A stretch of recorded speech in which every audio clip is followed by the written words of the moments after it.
Hello, can you hear me? Fantastic. I think that's better. Good morning, everybody. Hope you're all doing okay. Welcome to the stream. I have to talk a little bit quieter today because I have a house full of people and I do not want to wake them up.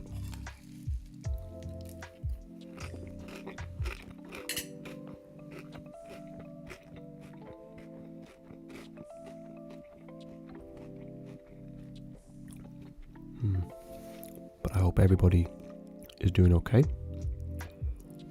Glory to Jesus Christ. And very shortly we're simply going to go over the charts. So give me a moment. Let you guys boot up your charts as well.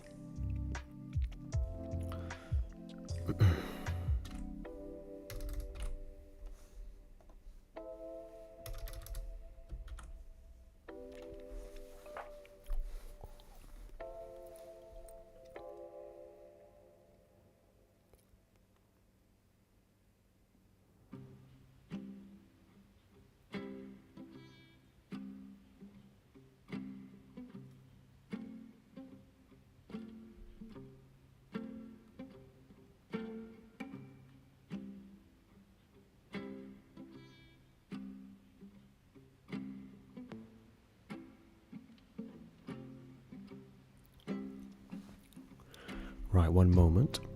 I just want to charge my phone. Give me a second.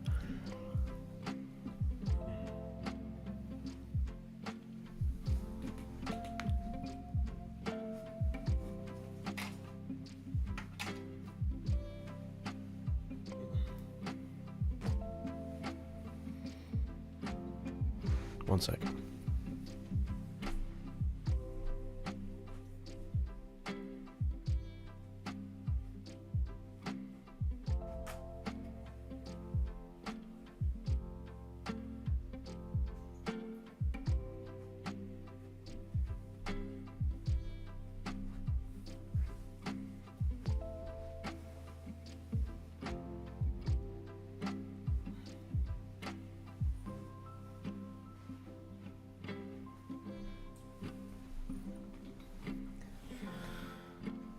It's very odd.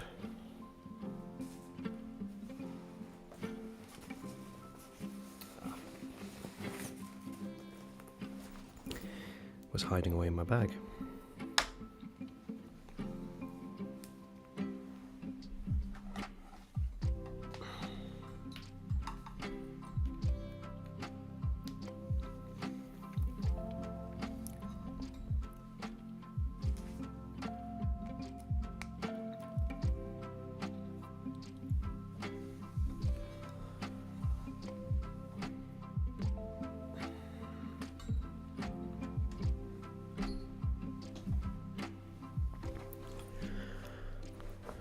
Awesome.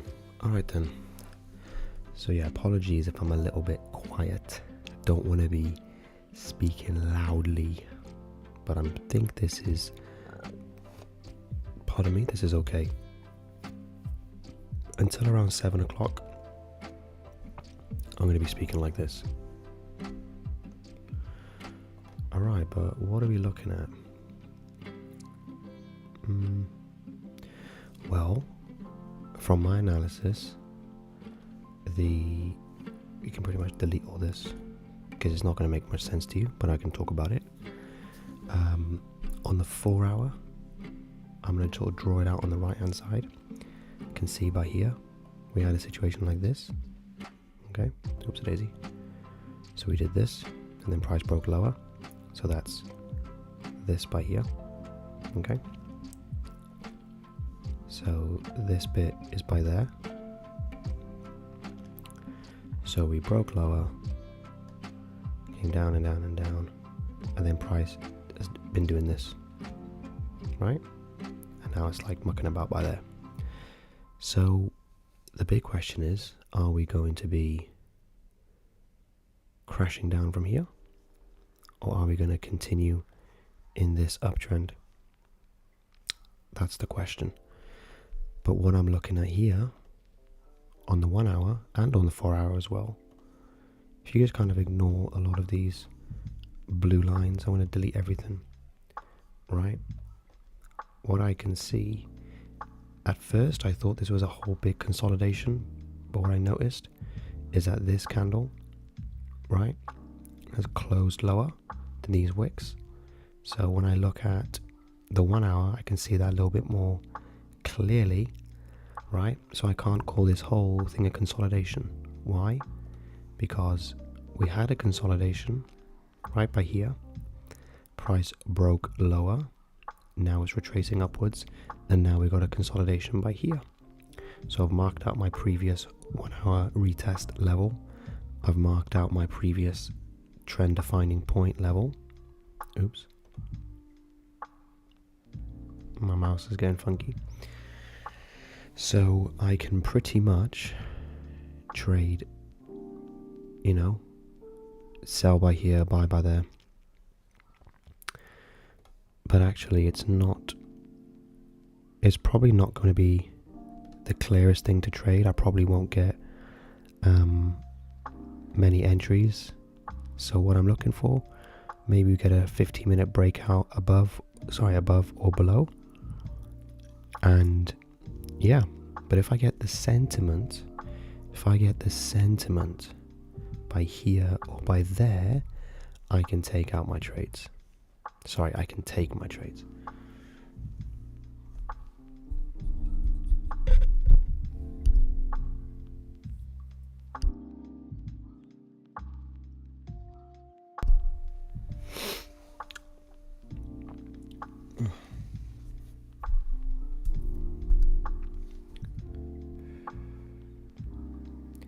I'm feeling bad for my little ditto, it's just over there hiding.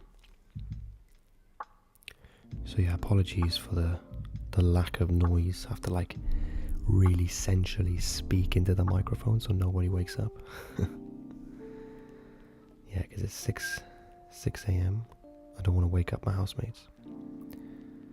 So the analysis is done. You guys can just sort of watch me trade. Can't really see anything at the moment. I just want to see nice evidence either by here or by there.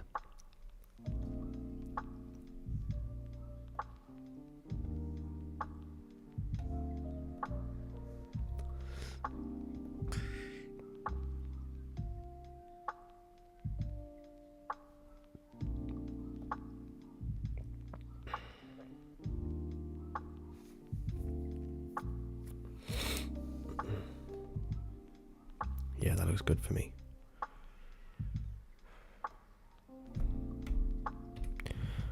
Alright, so I guess we can chill out for a bit.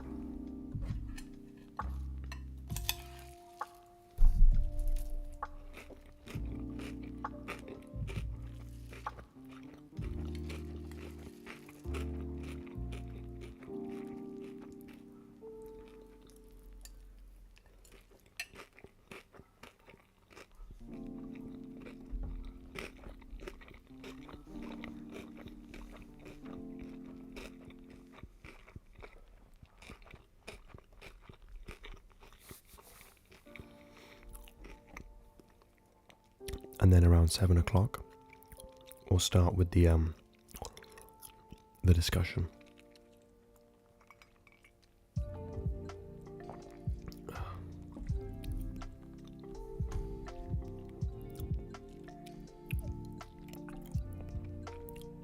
All right,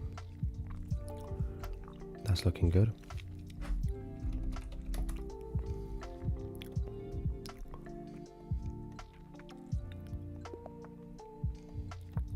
Yo, my ELO has been getting up now.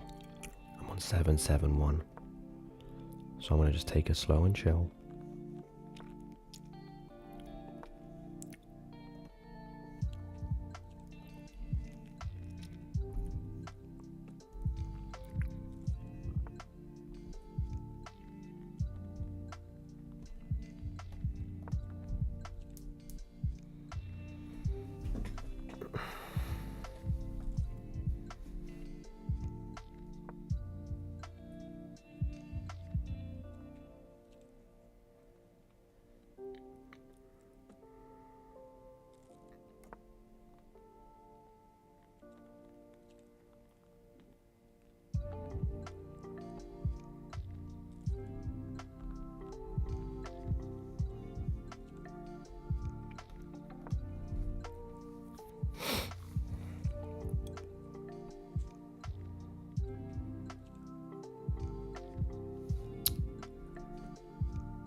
dude, I gotta get a new mouse. This is just... It's so buggy, dude. Hang on.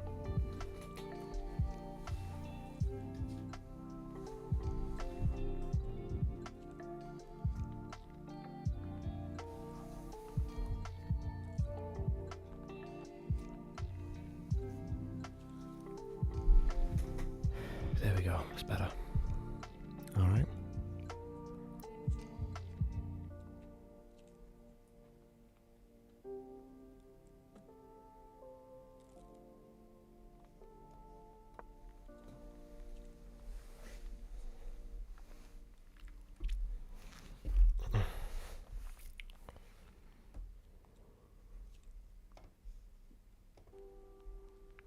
So yeah, I'm just chilling for a bit.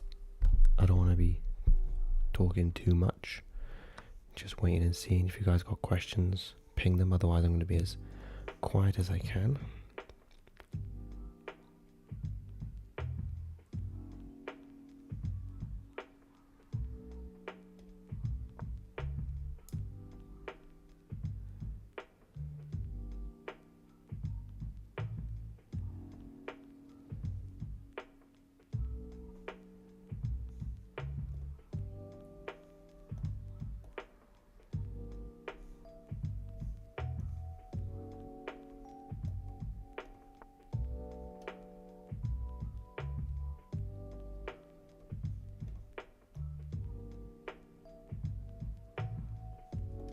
Probably better. The camera there.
Wait, what? Oh my days, bro. Yeah, I just got wrecked. That was some terrible chess. It's alright. Yep.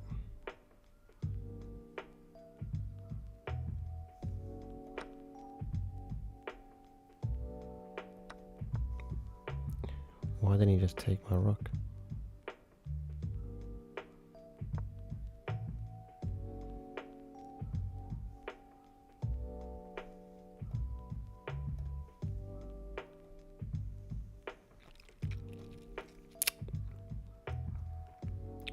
It's alright, we can bring this back. He made a foolish choice. Right? He took the queen. Why didn't he just take that?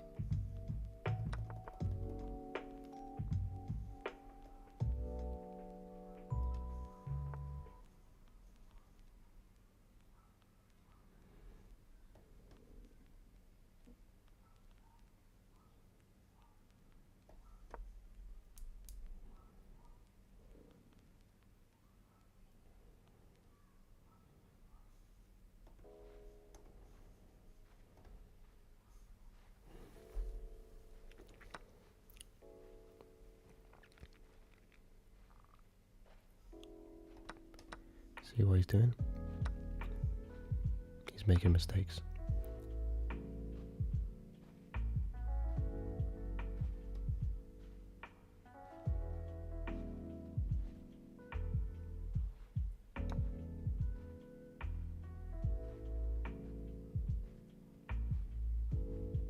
I could checkmate him.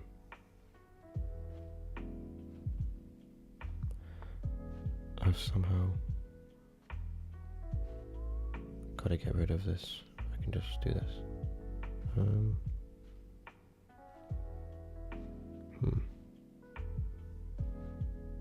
Okay.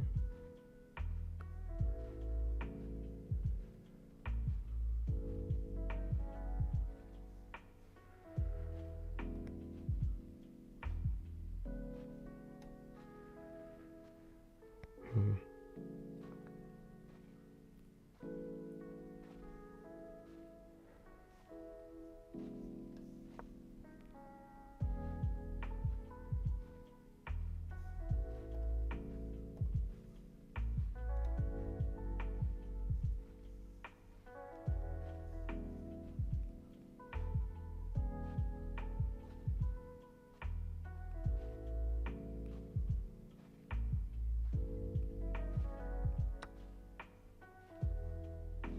Okay.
This guy's being a bit silly. He had a free knight.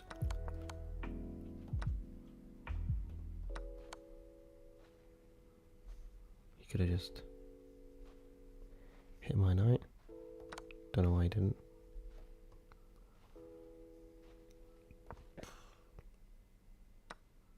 Yeah, that was a dumb decision.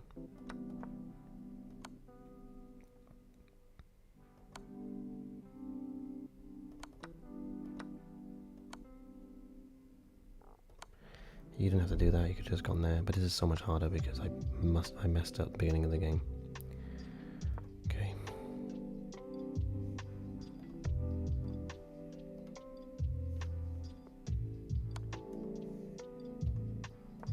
Yeah, just resign.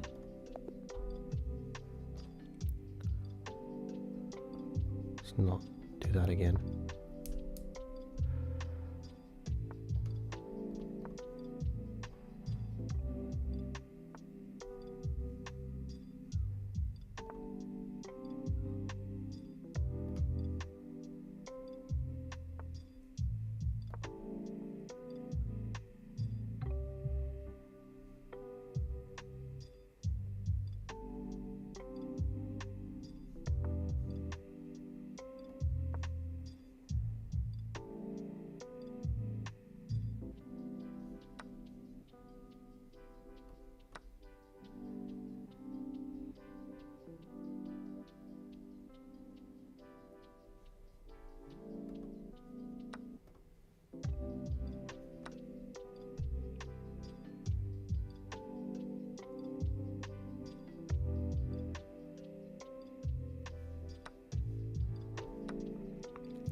have been a silly move.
So easy, dude. Just take it. There you go.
good game.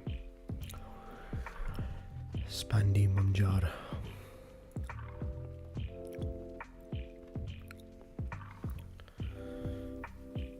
These Indians, dude, you can't beat them at chess. They're too good.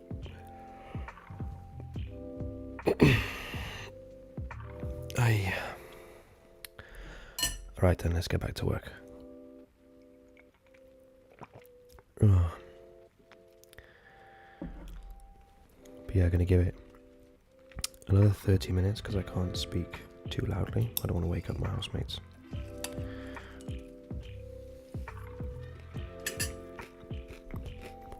But right now, just waiting. Just waiting. Nothing really going on.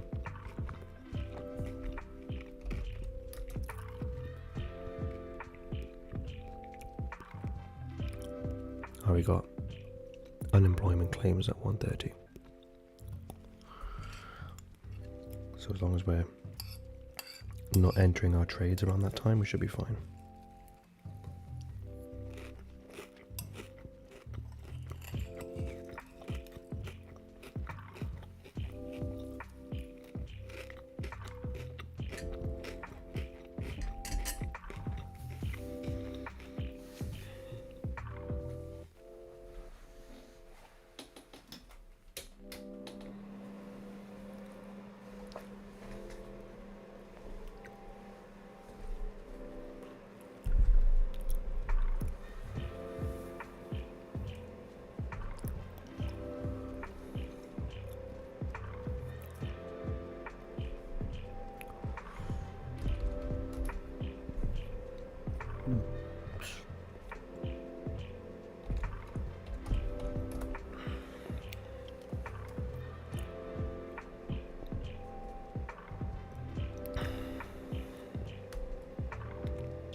I was watching this this video yesterday, and I see a lot of them like online. Some people are really bad at defending the faith. There's a lot of people who are really good at defending Christianity, but I saw someone speak about marriage and how, oh yeah, is marriage a sin? Where does it say in the Bible that it's a sin? Well, literally, Jesus is saying by here, right? If you marry someone, right? If you marry someone, you put away your wife and marry another, you commit adultery. And adultery is a sin. And since Jesus is the image of the invisible God, then everything that he says is truth.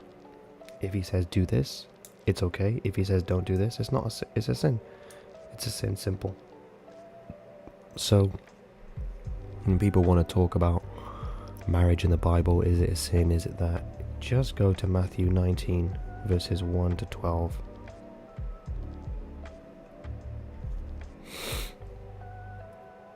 Yeah. And people may say, oh, this about the Old Testament, this about the Old Testament. Jesus is the final revelation. He is the image of the invisible God. So we can understand pretty much everything about God's character through Jesus. And if we ever have any sort of questions, we can just go and see what Jesus was doing.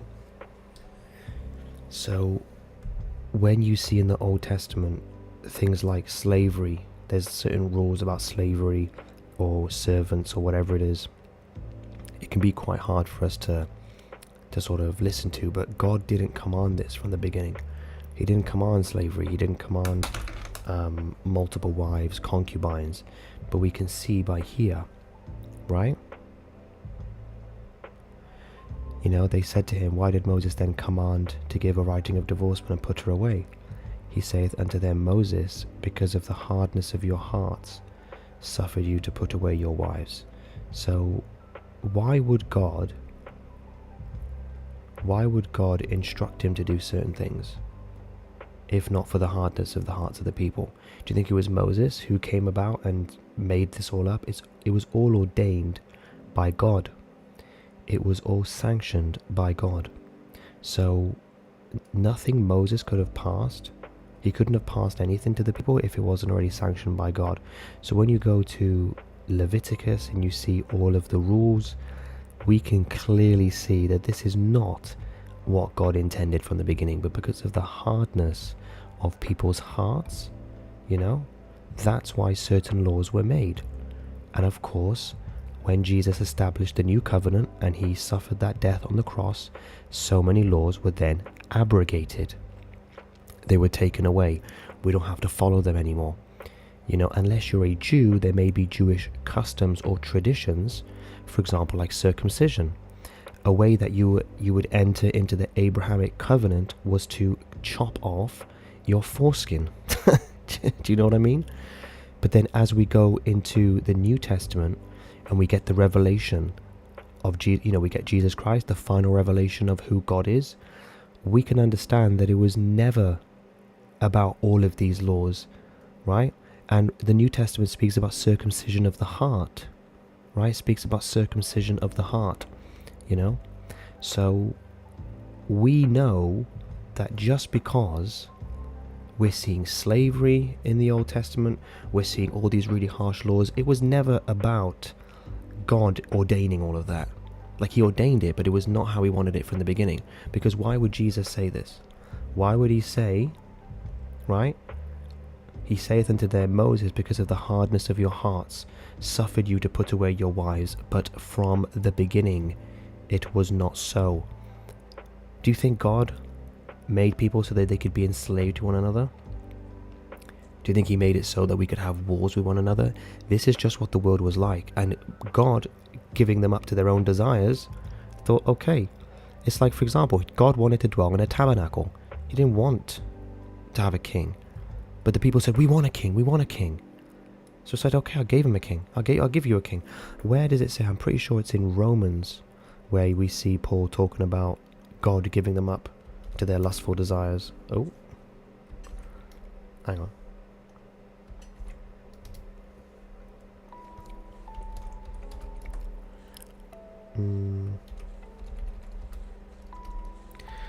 I'm pretty sure it's in Romans 1. Let's have a look and see. Here we go. Because of that, when they knew God, they glorified him not as God, neither were thankful, but became vain in their imaginations, and their foolish heart was darkened. Professing themselves to be wise, they became fools, and changed the glory of the uncorruptible God into an image made like corruptible man, and to birds, and to four-footed beasts, and creeping thing. Wherefore God also gave them up to uncleanness through the lusts of their own heart, to dishonor their own bodies between themselves. So this is specifically talking about sexual encounters. But you just got to look at Jesus to know that, like, he would never have wanted the things that man came out with, you know? Where does it say?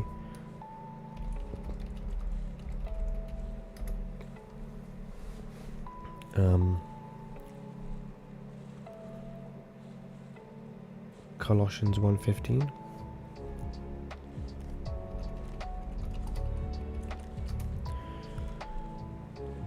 So Jesus is the image of the invisible God, the firstborn of every creature. Now we can talk about that, because people think that, oh, therefore, see, he's a creature, he's created. You don't understand what that text means. You simply don't understand what it means to be the firstborn of every creature, right? There is passages in the Old Testament, which I can't remember, but I'll figure it out, where God is saying to tell Moses to go to Pharaoh to say, you know, let my people go. This is my firstborn. Like, Israel is my firstborn. Was Abraham the first ever person to walk the earth? No. Was Adam an Israelite? No. Because the Israelites came from when Jacob had his sons, right? Like, I guess you could go back to Abraham, but, you know, technically Adam was God's firstborn, right? But how can he say to Pharaoh, Israel is my firstborn son, right? If what we understand by firstborn meaning preeminence, meaning highest in authority, I don't know what, my vocabulary needs to increase. I need to improve my vocabulary. But then also, if Jesus is the firstborn of every creature, that means he was before all creatures. So how could he be created if he's before all creatures? If he's before creation, how could he be a part of creation? Doesn't make sense.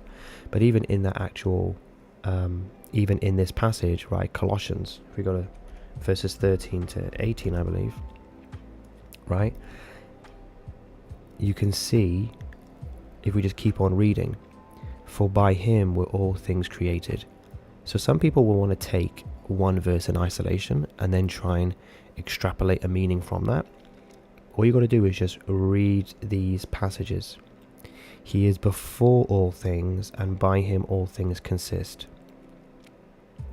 The firstborn from the dead, right? The first person to ever raise, well, to be fair, Lazarus technically was was it Lazarus or Jairus' daughter, the first person to be raised from the dead? I don't know. Oh. But yeah, we'll go through some more stuff. So yeah, if anyone tries to challenge you and say, oh, Solomon had all these wives, David had all these wives, just go to Matthew 19 and you can find out where Jesus is clearly saying that's not what God intended. That's not what God intended. Most of the time, all you got to do is look to the Lord if you need any answers. You just look at Jesus, right? Because remember 1 Colossians 15, Jesus is the image of the invisible God. Now, what are some typical things that people may say? They say, oh, Jesus, never existed before. There was no Trinity in the Old Testament. Bro, you can use the Jewish Bible to confirm the Trinity, right? I'll show you something now. I'll show you where Jesus is in the Old Testament.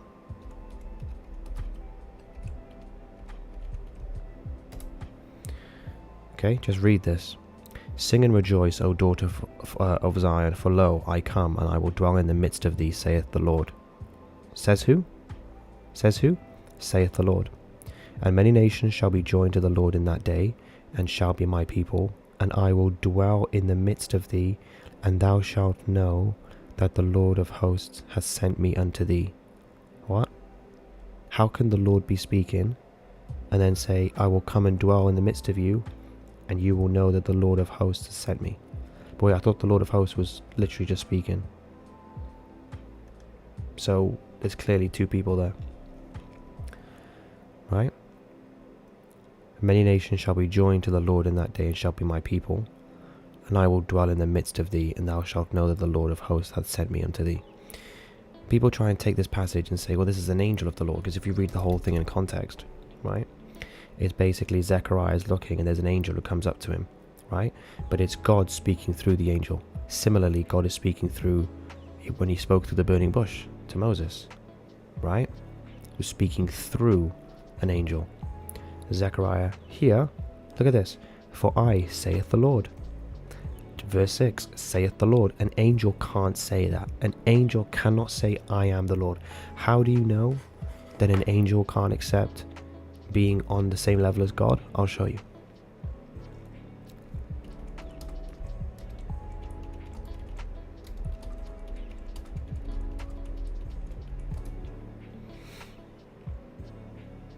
Look at this.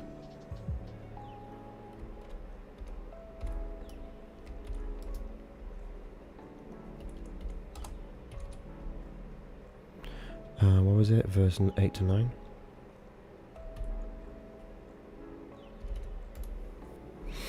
Right? Look. And John saw these things and heard them, and when I had heard and seen, I fell down to worship before the feet of the angel which showed me these things. So there was an angel who was showing John these things. And look what happens. Then saith he unto me, see thou do it not, for I am thy fellow servant, and of thy brethren and prophets, and of them which keep the sayings of the book. Worship God. Worship God. So he's saying, mate, I'm just like you. I'm a servant, right? Don't worship me, worship God. So this is how you know. If you see anybody, nobody can ever accept worship except for God. Or nobody is allowed to accept worship except for God, right? God commanded, you shall have no God before me. You shall not make yourself any graven image, or every of any image of any likeness in heaven, etc., etc. You shall not bow down to these idols nor worship them. He's saying, don't worship nothing except for me, right? So how can you worship God or be on the same level as God? That's absolutely not allowed. So here, back to Zechariah, right? The Lord is speaking, right? This is the Lord speaking, for behold, I will shake mine hand upon them, and they shall be a spoil to their servants, and ye shall know that the Lord of hosts has sent me. But I thought that was the Lord speaking. Sing and rejoice, O daughter of Zion, for lo, I come, and I will dwell in the midst of thee, saith the Lord. And many nations shall be joined to the Lord in that day, and shall be my people. And I will dwell in the midst of thee, and thou shalt know that the Lord of hosts has sent me unto thee. Right? Who is speaking? You can't. An angel can't say my people. Right? Daughter of Zion, for lo, I come, and I will dwell in the midst of thee. I will dwell in the midst of thee, saith the Lord. Saith the Lord, saith the Lord. It's the Lord speaking. So if the Lord is speaking, how can he say that the Lord of hosts has sent me? There must be two Lords. Similarly, let's go to, right? The Lord said unto my Lord, sit thou at my right hand until I make thine enemies thy footstool. This also confirms the Trinity. This is Old Testament. We can go Genesis 1:26. And God said, let us make man in our image, after our likeness. Let us make man in our image. Right? Let's go back to Genesis chapter 1. And the Spirit of God moved upon the face of the waters, the Holy Spirit. Right? So it's everywhere. There's a verse in Isaiah, I think.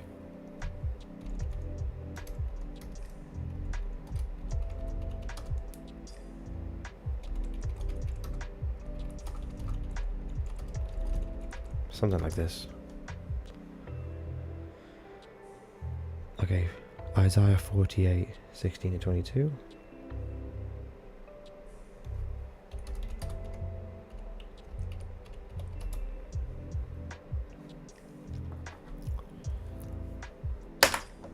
Oh.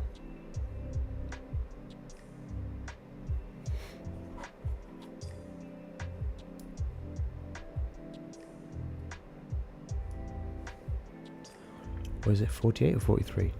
Oh, 48, 16.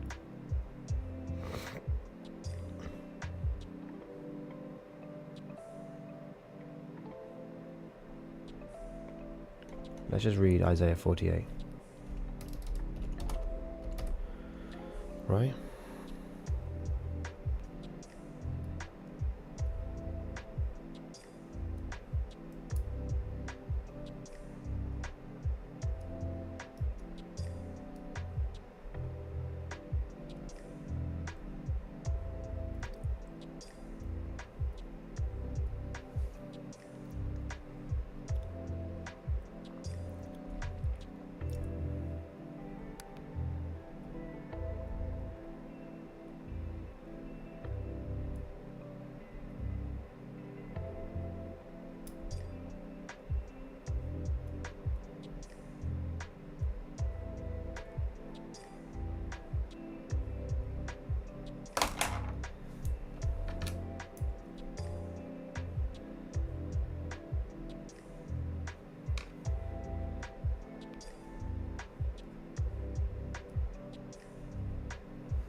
I think there's more verses.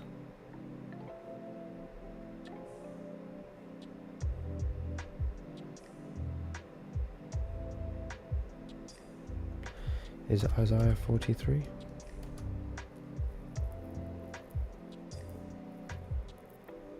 Hmm.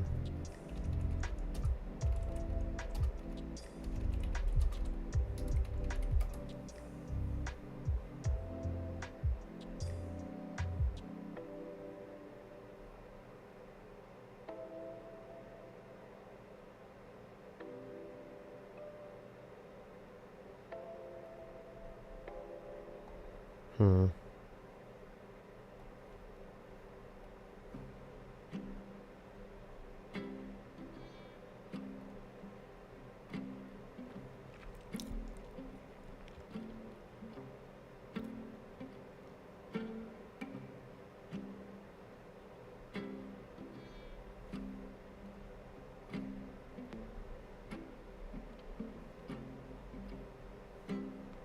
Yeah, I can't find it. I think it's Isaiah 43. I think it is. Oh.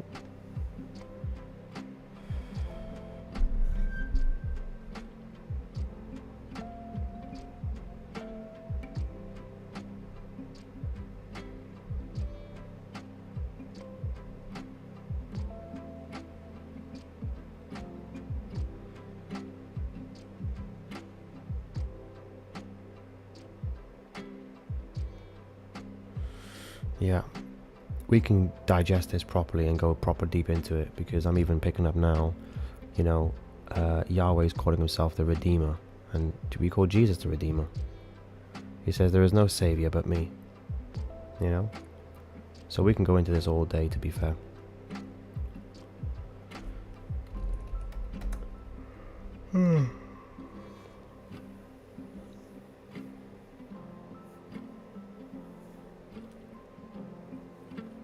This is I'll show you one of my favorite verses. Let me show it to you.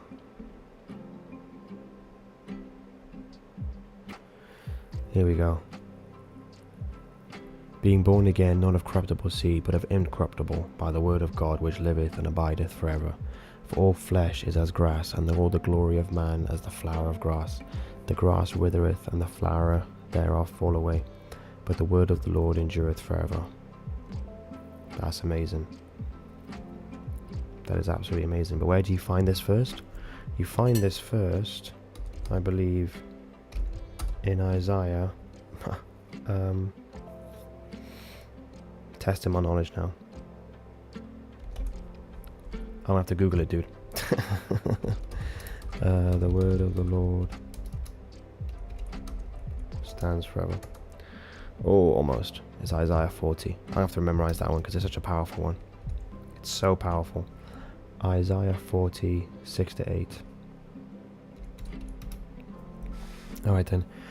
We're coming up to 7 a.m. so I can speak a bit louder and we can basically go into the topics. One of them is leveling up trading game, but I'm just kind of showing a few Bible verses that I think are awesome. The grass withereth and the flower fadeth, because the Spirit of the Lord bloweth upon it. Surely the people is grass. The grass withereth, the flower fadeth, but the word of our God shall stand forever. And that's what you find in 1 Peter chapter 1 verses 24-25. Yep. And also I want to show you something else. Where does it say make a highway for the Lord? It actually says for our God. Isaiah 40. There are so many important verses that I need to memorize. Here we go. Do you know the whole thing about I'm the voice crying in the wilderness? Right? You don't see this part in the New Testament. What I'm about to show you. Okay? Because people will try and debate me and tell me, oh, Jesus isn't God. Dude, like the scripture tells me, I'm not trying to think about it, the scripture itself is telling me it, right? Here we go. What you find in the New Testament, let me go to the Gospel of John chapter 1, when the Pharisees basically say to him, right? He's like, who are you? Right? He says, I'm the voice, so John the Baptist, I'm the voice of one crying in the wilderness. Let me show you. Here we go. Okay. Here we go. So, then they said unto him, who art thou, that we may give an answer to them that sent us? What sayest thou of thyself? He said, I am the voice of one crying in the wilderness, make straight the way of the Lord. As said the prophet Isaiah. Yeah, make straight the way of the Lord. We see that part. But let me show you something. Look at this. Right? The voice of him crying in the wilderness, prepare ye the way of the Lord. Make straight in the desert a highway for our God. Make a highway for our God. Did you catch it? Make a highway for our God. The voice of him crying in the wilderness, prepare ye the way of the Lord. Make straight in the desert a highway for our God. You go to John. This is what's not written in the New Testament, right? John says, I am the voice of one crying in the wilderness, make straight the way of the Lord, right? But the Lord and God can be sort of two different things, but make a highway for our God. He's making a highway for his God, who's Jesus, right? Who's Yahweh in the flesh. So that's amazing. But, yeah, okay, so that's the, some of the biblical stuff done for now, but I'm going to go ahead and just speak about how you can like level up your trading. So we're going to speak a little bit about psychology, obviously, and then we're going to speak about, we're going to be, you know, also talking about technical analysis. So I got to go for 5 minutes. I got to go to the bathroom.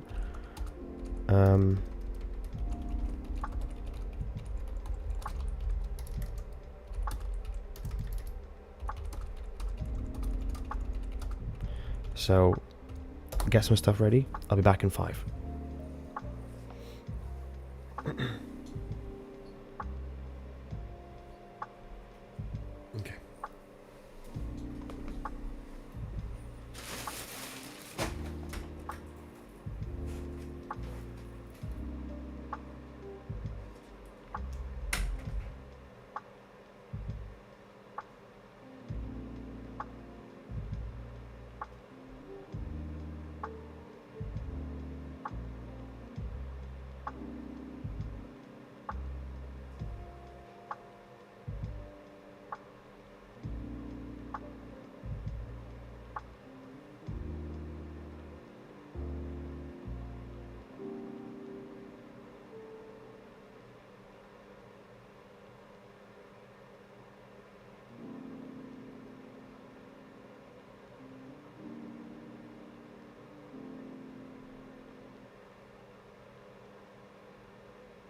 Yo,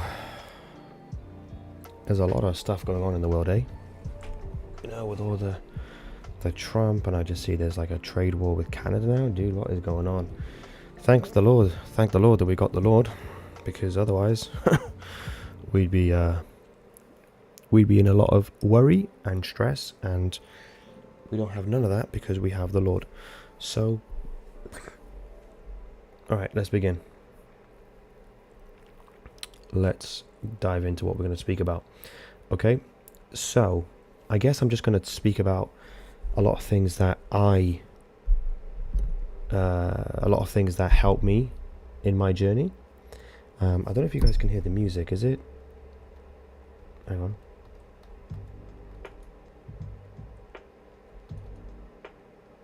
I'm trying to see if that's any better. Can't really hear it because I got my heater on in the back. Yeah, so there's a few things we got to sort of go over, right? And I'll just go over the things that really help me in my trading, and how you can basically just take inspiration from that.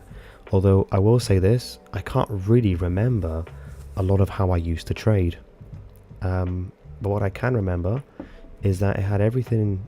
I don't think I really truly identified certain levels properly. I don't think I really had a grasp of a market structure, and I think that is probably the biggest thing, right? Let me take off my bracelet. Okay.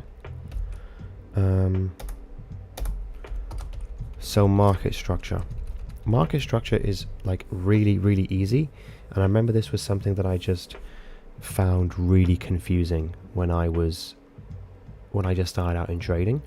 The only three things you need to know about market structure is that price moves like this, it moves like this, and then it also moves like this. Okay, that's it. Like, I'm seriously, that is it. So all you need to do is basically see where are you in this cycle. So you basically just need to understand how markets move. You know, the three ways in which markets move: they move up, down, and sideways.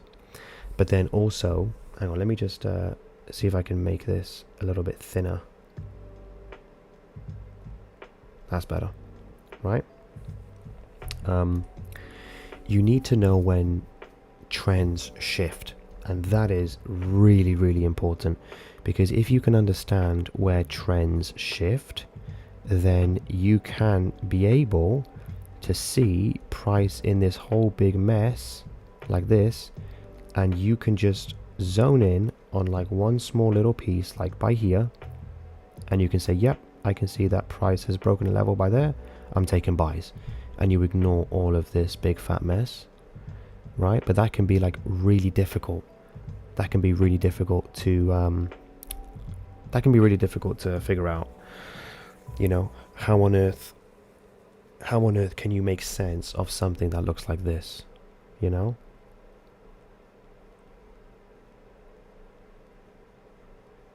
Like, how on earth can you make sense of all these squiggles? You just have to understand this one concept. Okay, when you are in an uptrend and price makes a new higher high, the previous higher low that caused that higher high is where you are going to say to yourself, when price breaks below this level, the trend has shifted. Okay, something I speak about time and time again, right? Something called the trend defining point. You guys can word it how you want to word it. You guys can call it whatever you want to call it, but one thing that you can't argue with is that when price makes a higher high and we have a previous higher low, this level is the last point in which, if price wants to come back in for a buy, it can go ahead and do that, right? But if it breaks below this level, right, if it breaks below this level, the trend has shifted, and in order for this trend to go back to an uptrend, it would have to break above this level. Okay, there is a caveat to this, meaning when you get a new lower low, that old level is forgotten about, and you go there now, right? And you just rinse and repeat. When price makes a new lower low, that level changes, you can ignore it and go straight to the next one. Okay, now let's say you see something like this. Uh-oh, it broke above. That's okay, right? That's okay. The trend has shifted, right? So now it's back down to this level. This level caused that higher high. Keep going. Oh, new higher high. All right then. Here we go. Trend defining point right by there. All right. Oh, we got like a little downtrend. Okay. Oh, well, trend defining point is still that level. Let's say you have something like this. A new higher high. Okay, where's that level? It's always this one here. It's always the lowest one, the one that caused that higher high. Okay? And you just rinse and repeat. Now let's say, oh, what's going to go on here? Oh, we broke lower. Okay. Well, that level changes. And it's right by there. And you keep on going when a new lower low is made. Right? I should put my tab by here. There we go. When a new lower low is made, there you go. There's your trend defining point. When a new lower low is made, fantastic. You go ahead and do that. And you keep on repeating that process. You just repeat that process 24/7. And that's how you can make sense. That's how you can make sense of all of the squiggles and lines that you see on the chart. Okay? So have a very strong focus to market structure. And I promise you, it will really help in your trading. It's something that really helped in mine. So when I understood that concept, I would come to the market, for example, let me just maybe go to another chart so you guys can just sort of see that in action, and how I can just very quickly just, let's just go back a random point in time. Let's just go by here. Let's go by here. Okay. So remember, market moves in three ways: up, down, and sideways. You want to basically figure out, right? You want to be looking at this. You want to do your market structure stuff. You want to see where your trend defining point is. That's like the number one thing. Okay. If you want to learn about market structure, just find that level. Okay. So we're looking at a situation like this. Well, let's just look at the whole thing. Okay. This is what you do. The easiest thing to do is mark out when you see a lower low. Okay, just assume the inverse for an uptrend. Obviously, if we're talking about an uptrend, we're looking for a higher high, but let's just work with the downtrend. The easiest way to find the trend defining point is just find the most obvious higher high or lower low for a downtrend. Okay, then what you do is you go back and find the lower high that caused it. Okay, if you see levels like this, right, where you will say, oh, well, look, there's a lower high by here.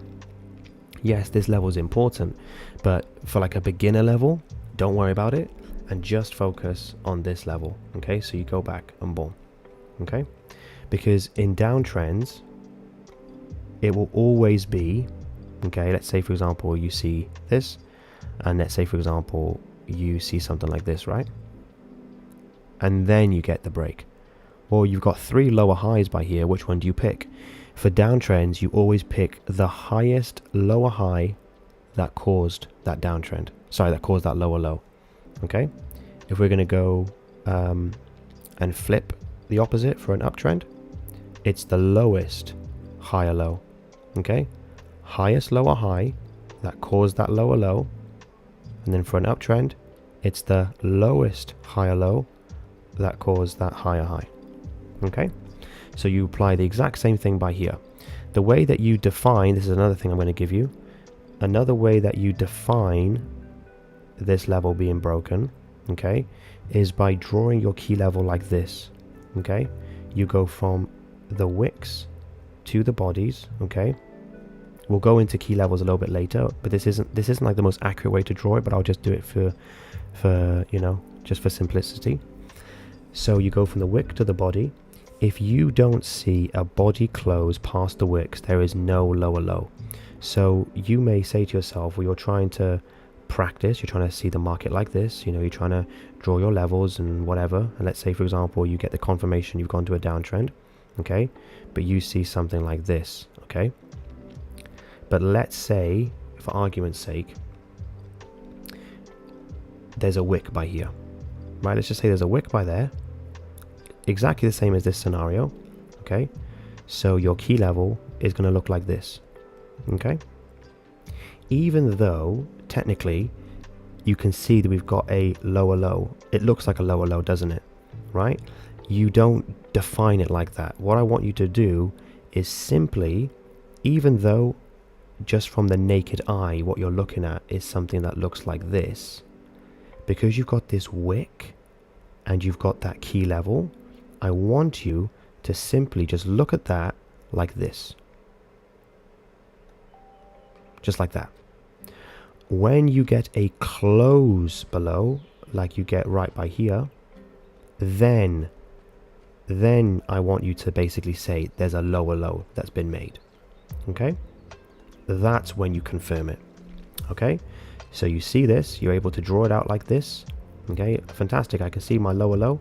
Where's the trend defining point? It's right by here. Okay? It's right by there. So let's just go back to where we were, just somewhere around by here. Okay?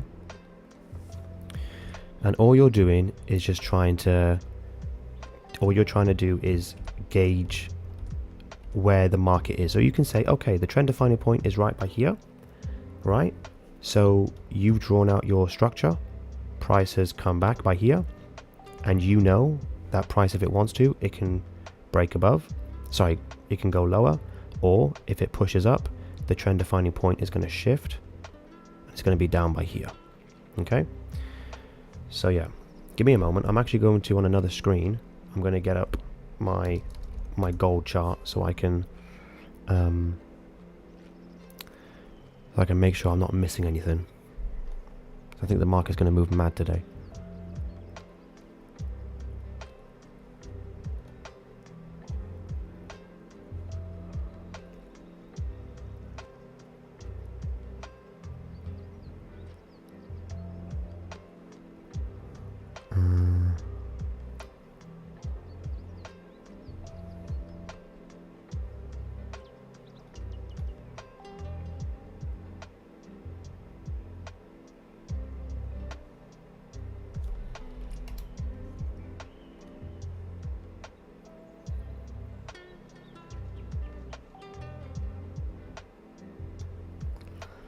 Yeah, I'm not fussed.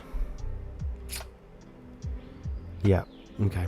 I was thinking, should I put a trade on? But nah, it's need to see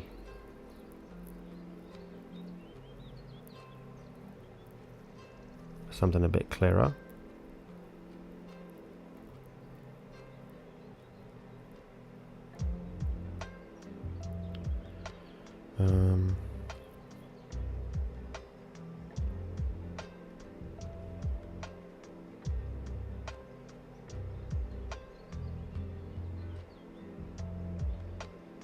It is a lower high though. Maybe I missed that one.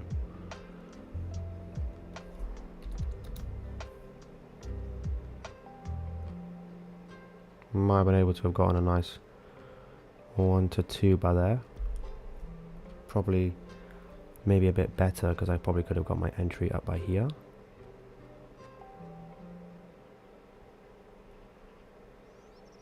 Yeah, we might have been able to get a 1 to 3 from that. There was something in me that was saying don't take it. Don't focus on any trades by here. But as I'm looking at it, I can see that okay, do you know what? Yeah, it's not giving. It's not giving. It's there was a reason why I was not looking at it. We'll just forget about it. Okay? So I'll keep this on a different screen. Okay? And there we go, we'll go back to it. Alright? So, when it comes to market structure, being able to, looking at the market like this, okay, and trying to make sense of every little high, every little low is not going to help you. You want to be able to draw the market like this. You just want to find that trend defining point. You want to be able to see when markets shift, you know. You want to be able to draw your key levels in. You want to be, you know, being able to decipher when these shifts occur and when price reverses. Okay. You want to be able to see all of that and be able to track it, because if you can spot where price is relative to its current market structure, you could see a situation like this and say, well, you can look at this whole market and say, okay, well, price was clearly trending up by here. Okay, it broke lower. At this point, we think that price is going to be going down, but lo and behold, it just reversed, went back up. Okay, made a new higher high, meaning this is our trend defining point right by here. Okay, price broke that. Okay, so when it broke below, this was our trend defining point, but look, it made a new lower low, making this our trend defining point. A new lower low is made, making this our trend defining point. Price broke above, retested that level, made a new higher high, making this the trend defining point. Then we had a new higher high, making this the trend defining point. Then price broke lower, making this the trend defining point. So I can see that price is currently in a downtrend, so I'm going to mark out my previous retest. I got my trend defining point right by there, and price is looking maybe a little bit overextended. I'm going to go ahead and take some buys up to that key level, or maybe I'll wait for a shift and then take a lower high entry like that. And that's basically what you do when it comes to market structure. You take that, everything I just showed you, and you apply it to the market. Okay, now the next thing that I want to talk about, which is market structure related. Hang on. Okay. Give me a second, let me just plug my laptop in. Ooh.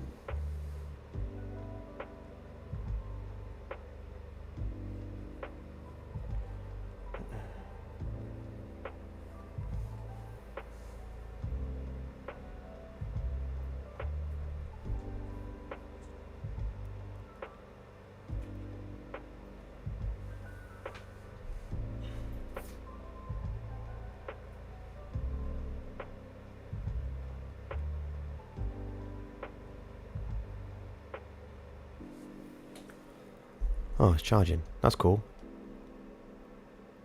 Oh, battery is not charging. Okay, the stream's probably going to die. And I'll just have to boot it back up. Hopefully it doesn't die.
There we go. Should be better. Mate, how long has that been? How long has that been off for? Yeah, I don't know if you heard anything that I said, dude. Yeah. All right then. So all of this, you probably didn't hear anything. So I'll go over this again, but just let me know if that made sense. With this is a trade that I've looked back on and think, should I have taken it? Should I not have taken it?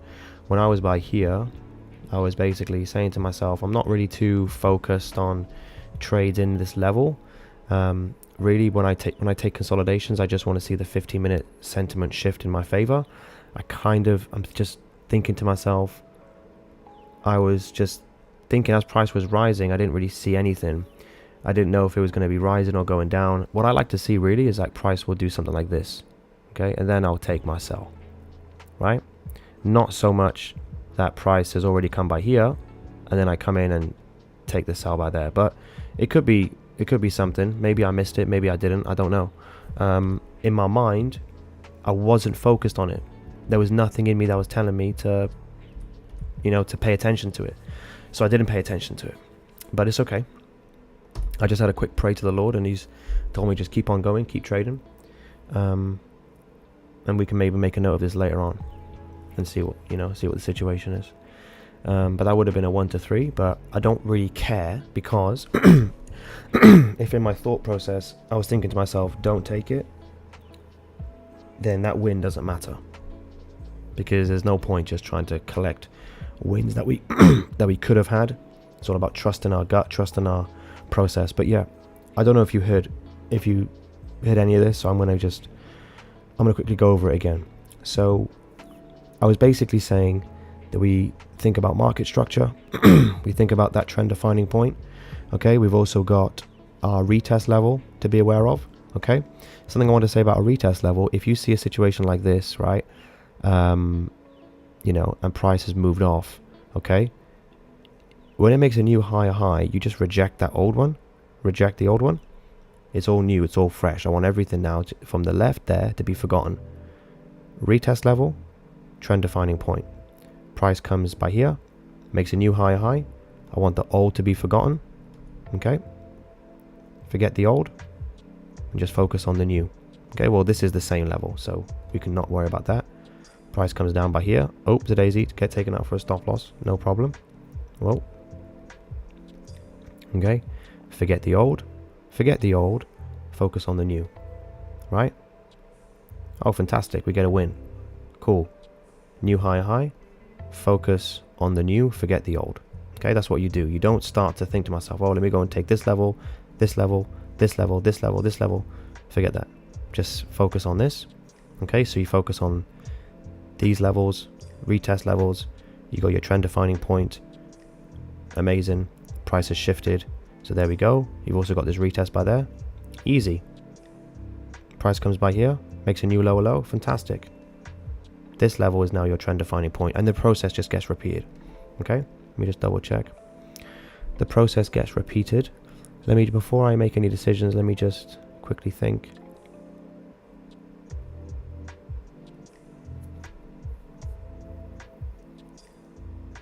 Okay.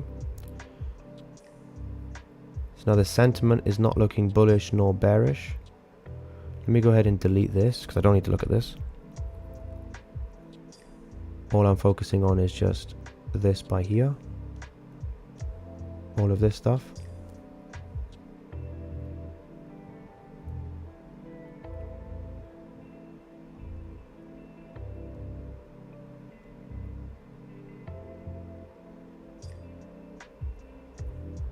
Okay. There we go. Yeah, I got ages. Alright then. Retest levels, trend defining point. Now the last thing I'm going to speak about is, people call it internal structure, people call it macro and micro structure. I call it overall and current.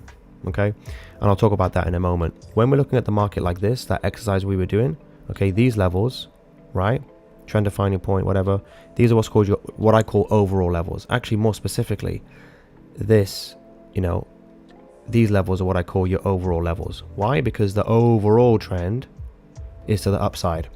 Okay, So you may see a situation like this, right? Where price is like this. Whoa.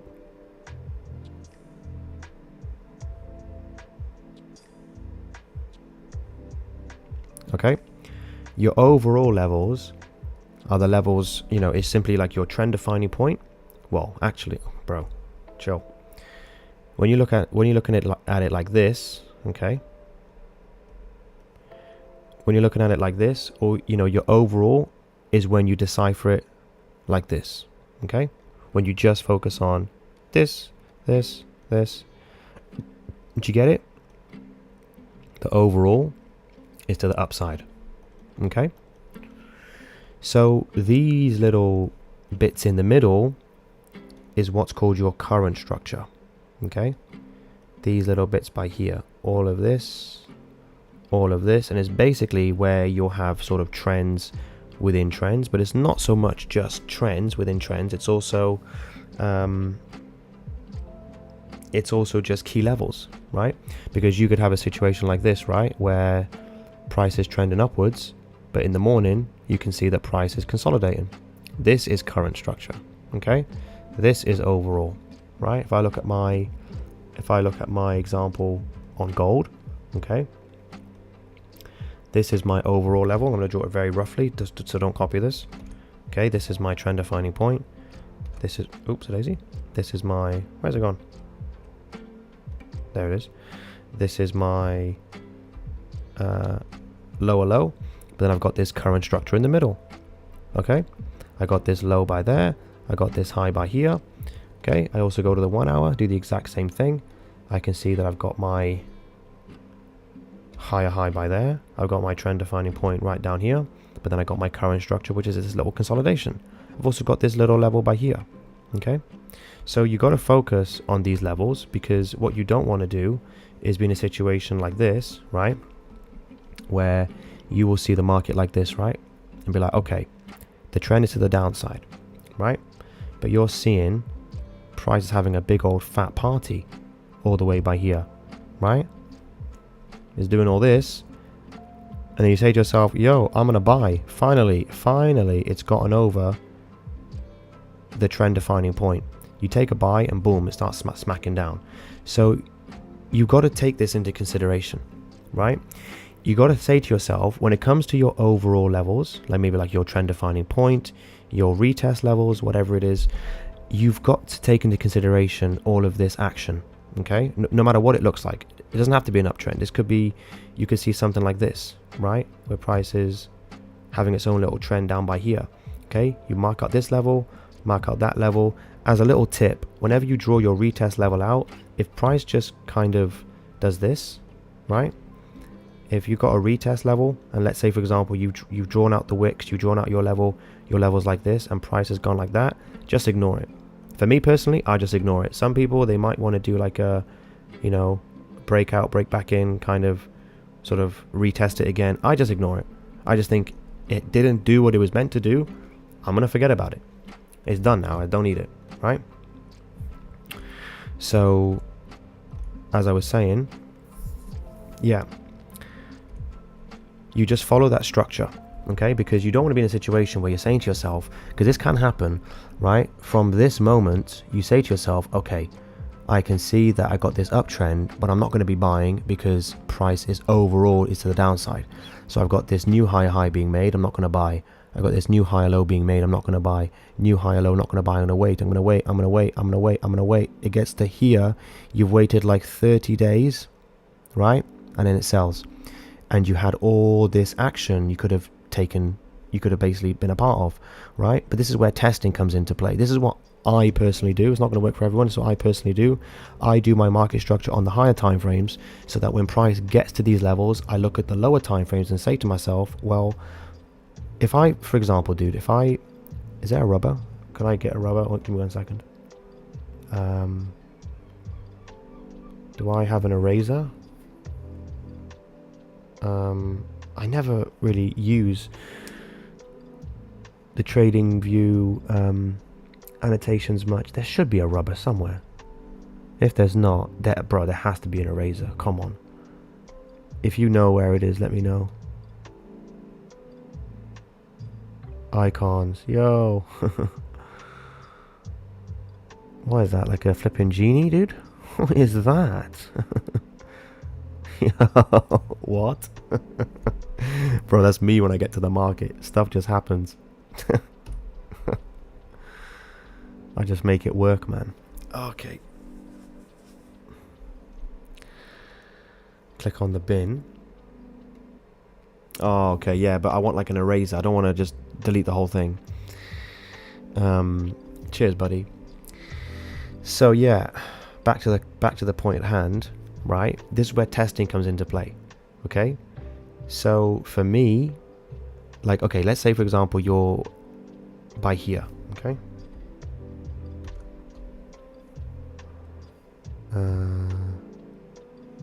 Yeah. It's okay, but I wanted to like just try and delete something. But let's say you come to the market, this is where you are, so ignore everything to the right. Okay, you can see that you got your retest, you can see that you got your thing, but you can also see that price, you got this level and you got this level. Okay, you could say to yourself, well, I'm going to focus on this current structure. It's clearly going up, and this is a big tip. You really want to focus on where price is currently, like literally today where it is. Like, look at my thing on gold. I'm not looking at we could go for a nice break and retest in a minute. I'm not looking at all these crazy other levels. I'm just focusing, like, I do my analysis, I chop it up a little bit. I say to myself, okay, well, I'm looking at this. I'm not taking into consideration all of these levels. I'm just trying to focus where we at. This is what I'm focusing on.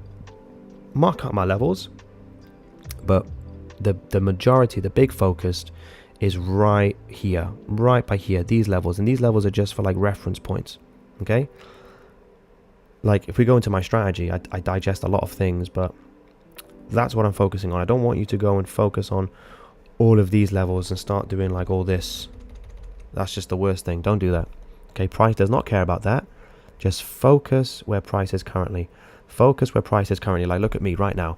I can see all these other levels in the 15-minute. I don't care. This is the juicy action. Okay, so I'm going to potentially wait for price to come in, do a breakout, retest by there, and then boom, take my sell. I'm also going to be potentially, if price wants to come and do something like this, right, I'll take a buy by here, try and exit around by there. Okay, so don't focus on structure and stuff that's too far away. Okay, focus on the recent stuff. And before I go into that, let me just set my potential entry.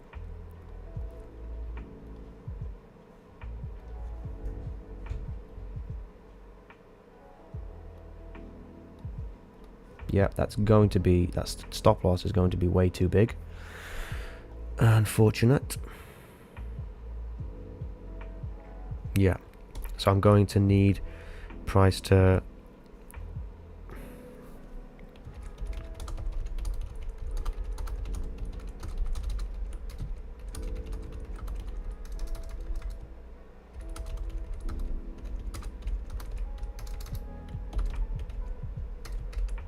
okay, so yeah,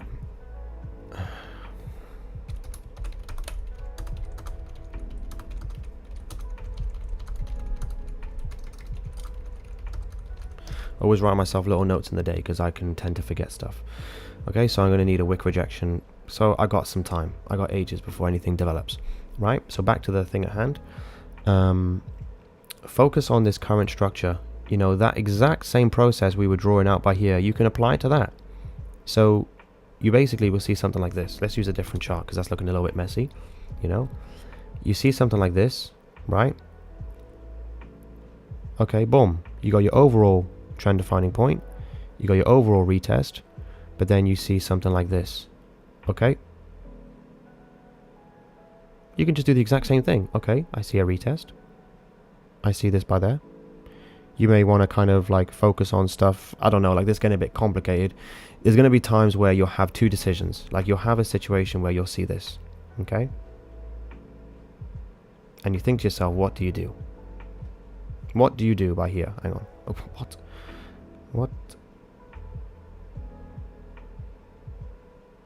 Okay, this point you say to yourself, what do? I got a retest by here, which is telling me that price could potentially go up, but I can also see that I got this by here and that by there is looking like it's a little bit bearish. This is when testing comes into play. Maybe you want to take two trades. Maybe you want to take a buy by here, and if price comes by there, you want to take a sell. And you say to yourself, I'm going to just go for a 3R target. If one trade loses and the other trade wins, I'm up 2R. If both trade loses, I'm down 2R. It's all right. It's going to be times where it'll just work out for you. It's going to be times where you'll just, every day you trade for a week, it'll just work out for you, right? There's going to be times where everything you do feels like nothing's working, right? But it's just important. I guess the next bit we're going to segue into is testing. Testing. You know, there's some things I'm telling you, bro, where like, you'll think to yourself, this is a load of nonsense. I found something that's even better. Maybe I should be the one on YouTube streaming and teaching this donkey how to bloody trade. Do you get what I'm saying? So like everything that I've found, it works, and everything I'm telling you is profitable, but also you have to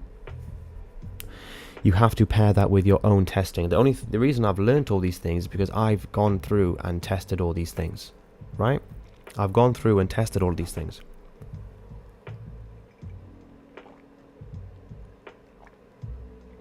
Oh gosh, right? I've tested all of these things that I'm telling you, right? So it's profitable for you, but you have to, everything that I'm saying, you got to go and test it and practice it. There's no point watching this stream or watching any YouTube video from myself or anybody else where you learn a concept, you pick it up, and you think you know everything, and you go to the market and trade it, and you're like, what the heck, it doesn't work. I just took 3 trades and they all lost. This guy has no idea what I'm talking about. Let's report him. Let's ban him. Not that ever happens, but like, you get what I'm saying? That trader, like me, you may have your own little weird way of working that I just don't understand. And like, maybe one little decision that I make, you don't make, and vice versa. So you've got to, this is also why I believe trading is really difficult for a lot of people, because everyone sees the market in their own way, right? I'll tell you how I look at the market. I just keep it simple as anything. Like, you know, or everything that I told you is exactly how I look at the market, right? But I look at the market from a perspective of what's the most likely thing to happen right now. Like, what would you do in this situation? Are you going to look at this and buy or sell? Well, I'll tell you what I'm going to do. I can say, well, clearly, let me just go ahead and find the trend defining point very quickly. I'm going to do it very rough, because I just don't want to spend too much time talking about this. I'm going to do it very rough. Or maybe bro, forget it. I'll give you the full shebang.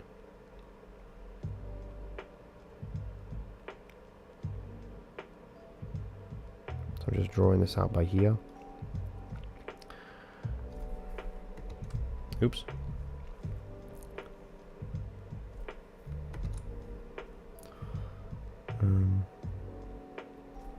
I'm gonna use these lines to define the trend defining point, okay?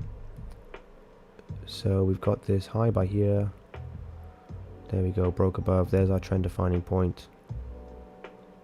Okay. So trend defining point is right down by here, because no higher high happened. It's been in this kind of consolidation. So we've got overall trend defining point. We've got current trend defining point. Oh, actually by here. And I'll explain to you why this is the trend defining point in a minute. I can see that we've got an uptrend. We've got our retest level right by here. Again, I'm not going to clearly mark it. I'm going to just sort of draw over it, right? So don't, you know, don't think this is how I'm drawing things in the market. Retest level right by here. Price is massively overextended. So I go to the 1 hour time frame. Let me see where the structure is. Let me see what we're looking at. I always go from the 4 hour down to the 1 hour. Oh, hang on.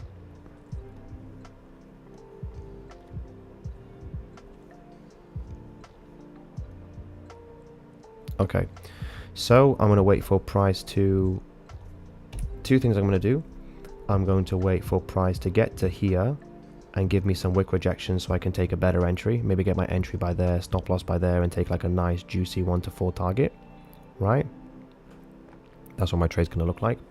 Something like that. Or I'm going to wait for price to get to this key level and give me a sentiment shift on the 15-minute time frame and take a buy, or the price will just continue trending like this and it'll give me like a lower high entry, and I will just go ahead and take that.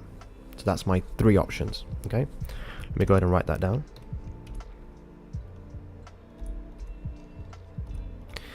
And then after this, I'm gonna go into the psychology aspect of it, because the strategy is just one part.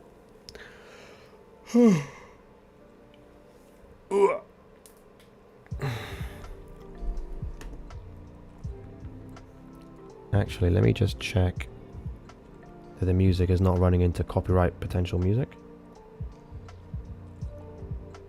Okay, we're still good. Alright. Price is pushing, eh? Bloody hell. Alright then, so yeah, back to that example. I'd look at the, a situation like this. Oops. Maybe I'll plan a potential trade on Euro USD. Haven't traded this in ages. Okay. I can just see it's locked in this key level. On the 15-minute time frame, it's probably doing this as well. There is a potential that price could basically, there is a likelihood that price could increase. It could continue going higher. But also, I got to mark these key levels by here. Mark this key level right by there. There we go. So the 1 hour trend defining point is right by there. 1 hour retest is right by there. And then I'll go on to that retracement thing I was talking about in a second. So price is also on the 15-minute, looking like it's in a consolidation. So I'll wait for a break above, break below. I'll take 3 trades, and I'll go for a 1 to 4 target. So that if 2 of them lose and the last one wins, I can get I can basically finish on 2 hour profit. And that's it. No higher time frame key levels for targets. I'm just going to go ahead and take the damn trade. So we'll just wait and see. So I'm gonna place a paper trade. I'm not gonna place a real trade on that. But if I had to stake my life on where price is gonna be going, yo, that's actually a hard one, because price has retraced. I can't. It's a 50-50 for me. At this point, there's no higher likelihood, because price on the 4 hour, I guess right now, I'm gonna say, if I had to say right now, take a position, I would sell and do this. Right? I would just do a sell, like literally right now, because I don't know if this candle, this second bearish candle, is going to close bearish or bullish.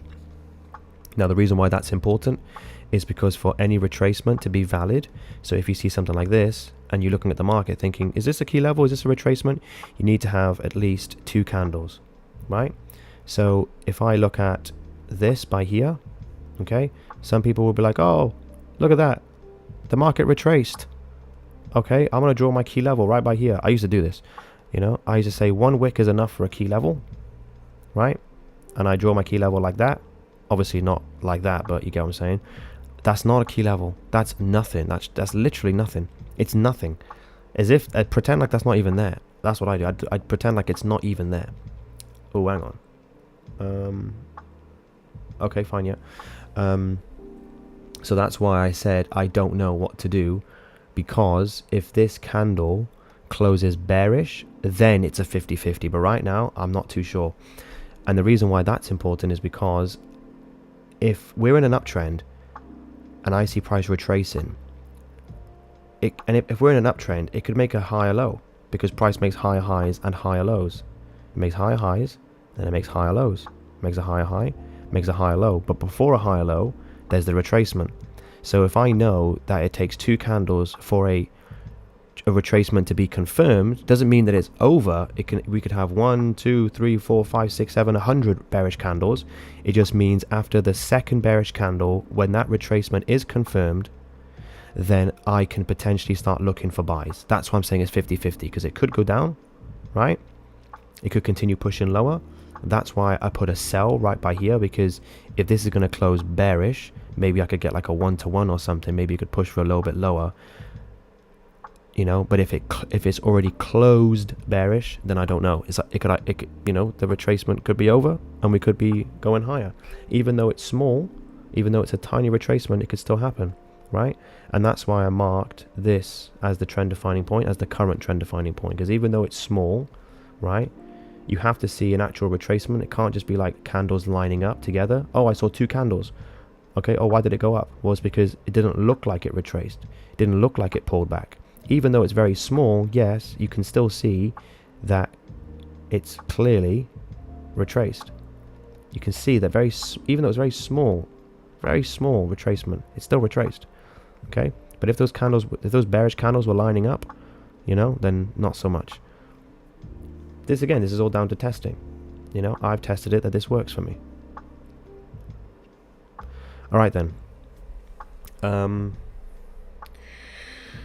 Another thing to add when it comes to key levels, we've spoken about market structure, trend defining points, retest levels, current and overall structure, retracements, and then we're also going to quickly go over key levels. When you draw your key level, I'm going to use this as an example, okay, like just a random place. Okay, your key level comes from 3 things. It comes from a swing high or low, like a true retracement, okay, like this, for example. Okay, if you see a retracement, if you see like a swing high or a swing low, like this, you know, you can see we've got a swing high, swing low, swing high, swing low. We've got levels by there, swing high, swing low. You get the gist. This is one way you can identify a key level, if it's a swing high or low. If you have an area of multiple wick rejections, this is another key level. Or if you have a combination of bodies, like let's say for example you just have like loads of bodies by here, there's no wicks, it's just bodies, you can call this a key level. Okay, because clearly price is failing to break by there. You don't see this one very much, like the bodies, but that's basically, you know, that's basically still valid. Now, how do you draw these key levels, and why is drawing the key level really important? Well, the way I do it is I go from the wick to the bodies. Okay, I basically incorporate, you know, these candles around the swing high or the swing low. So I would basically do something like this. Okay, I would extend it. You see how we got 2 candles either side of this low, right? I just go to that body. Sometimes you might, sometimes you might get something like this where it looks crazy. I don't know, it's like one big candle. I just reduce it so it looks reasonable. Okay, so I go from the wick to the bodies. I try and be like an absolute surgeon with it. I try and get it perfect, because this is important, because if price is going to react to this level, I want it to react at the most optimal place, the most efficient, effective place. So it's not going to be by there, it's not going to be by here, it's going to be as soon as it touches the wick, then price could move. Like I've seen it before, where it's touched just the wick and moved off.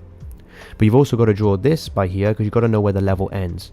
Remember how I said earlier about the retest? If price like breaks below the retest, at some point just ignore it.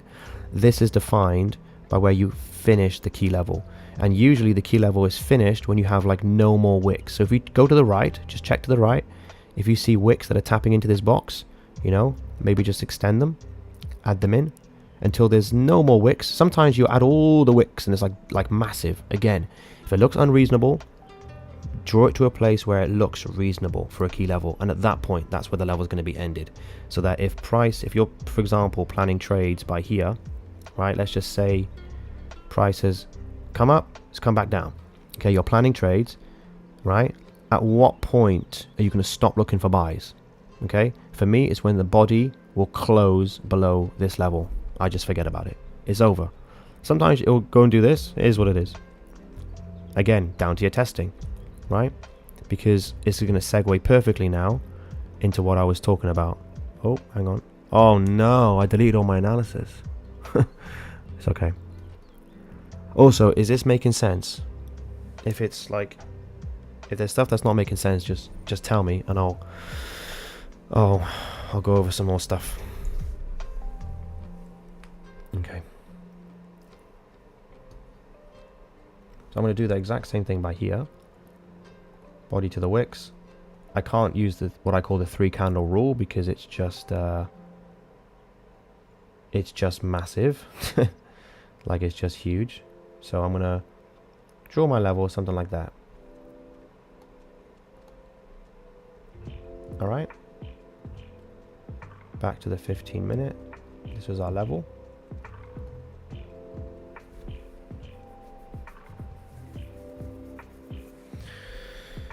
The 50-minute trend defining point is right up by here, but I'm not going to touch it.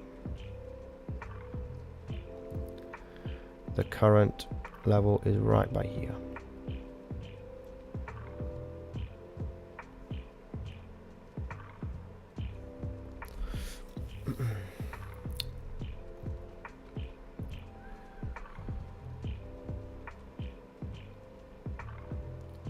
I feel like I'd include, oop, hang on. I feel like I'd included some of these levels. And the reason why I did that, I think, was because of the 4-hour time frame, right? I think I did that because of the 4-hour time frame.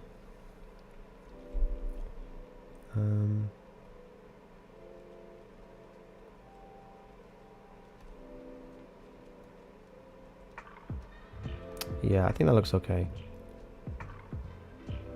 Yeah, no problem.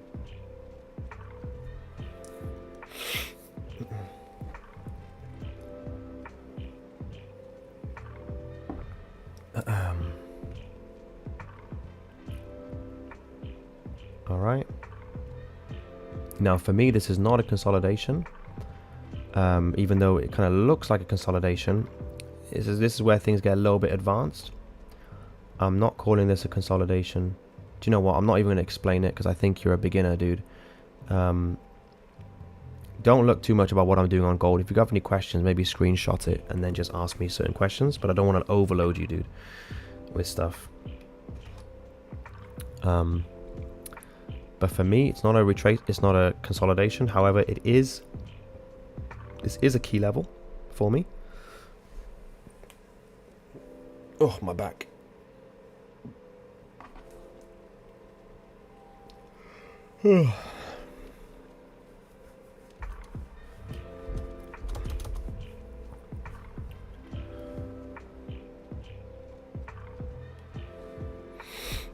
Alright. Price is just smashing. We could, if it goes all the way down by here, although if it just pushes and pushes and pushes and pushes, and like candle, candle, candle, candle, and it gets down by here, that's not going to look like a great place to take trades from, because it'll be massively overextended.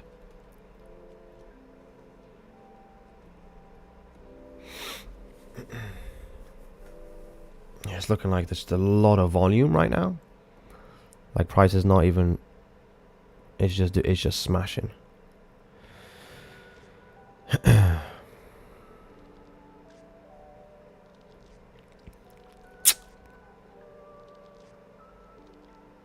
That's right, nothing we can do. So back to the point at hand. Yeah, this kind of lands perfectly into the next piece, which is pretty much going to be all about psychology, all about mindset, all about psychology. This is really the deciding factor. This is really, really the deciding factor. Now notice, I want you to pay attention to something. Did you see how I was getting a bit, you might be able to sort of hear it in my voice, like the fact that this trade was a trade that I potentially, looking at it, thinking to myself, maybe I should have taken this, I'm not too sure. This is something that you're going to deal with a lot in trading, right? And it's simply this kind of frustration factor. Okay, that's kind of a good thing to talk about. Frustration factor, and there's also something, I'm going to make it up now, call it a clarity factor. Okay, when you trade, you're going to take your plan. There's never going to be, like, you're never going to have a situation where you make a decision, you see a situation, make a decision, and it's going to work out for you every single time. You are always going to be biased. You are always going to look at situations and be like, oh, I should have been able to get in by there. Oh, I should have been able to save myself from a loss by there. I should have done this. I should have done that, because your whole brain is wired to win. Your whole brain is wired to get stuff, right? That's just how we are as humans, right? Human nature. And, you know, we want to attain things. We want to gather things. So when we go into trading, we never think to ourselves, let me see how many times I lose and let me keep on doing that. Like, that's the best thing. Let me just lose 24/7 and I'm going to feel so happy. It actually feels like rotten dog poop. When I lose, it feels like rotten dog poop. it's like the worst feeling. Whenever you win, it's the best feeling ever, baby. It's the best feeling ever, you know. Like if I win a game of chess, I'm like, yes, you know. If I lose a game of chess, I want to, not literally, but it's like you want to throw your phone out the window, right? So imagine when it comes to your money, when it comes to your livelihood, when it comes to your bread and butter, and you see that going down the toilet, you'll start flipping, ripping out that toilet with your bare hands and smashing the ceramic with your face when you see your money going down that toilet. You know, you are going to be like a train wreck, right, when you see your money going down the toilet. And this is simply why I'm giving you a prelude, right, into trading. This is simply why it's so difficult, because it gives you a lot of pain, especially when you start. Gives you a lot of pain, right? And even when you get to, like, I'm not even like super crazy successful in trading, right? I'm like just like the rocket is right by here, and I'm in the rocket, and I'm like fiddling around with the controls. I'm about to take off, baby. Do you know what I mean? Like it's gonna happen, and it will happen for everybody when they get to this level, you know. But I'm not like a seasoned professional, but this is something very, very true. You're going to have situations in the market where it might be your own error. Maybe you miss things. Maybe something could happen. Maybe this, maybe that, maybe this, maybe that. And it's going to give you a lot of pain and confusion and frustration.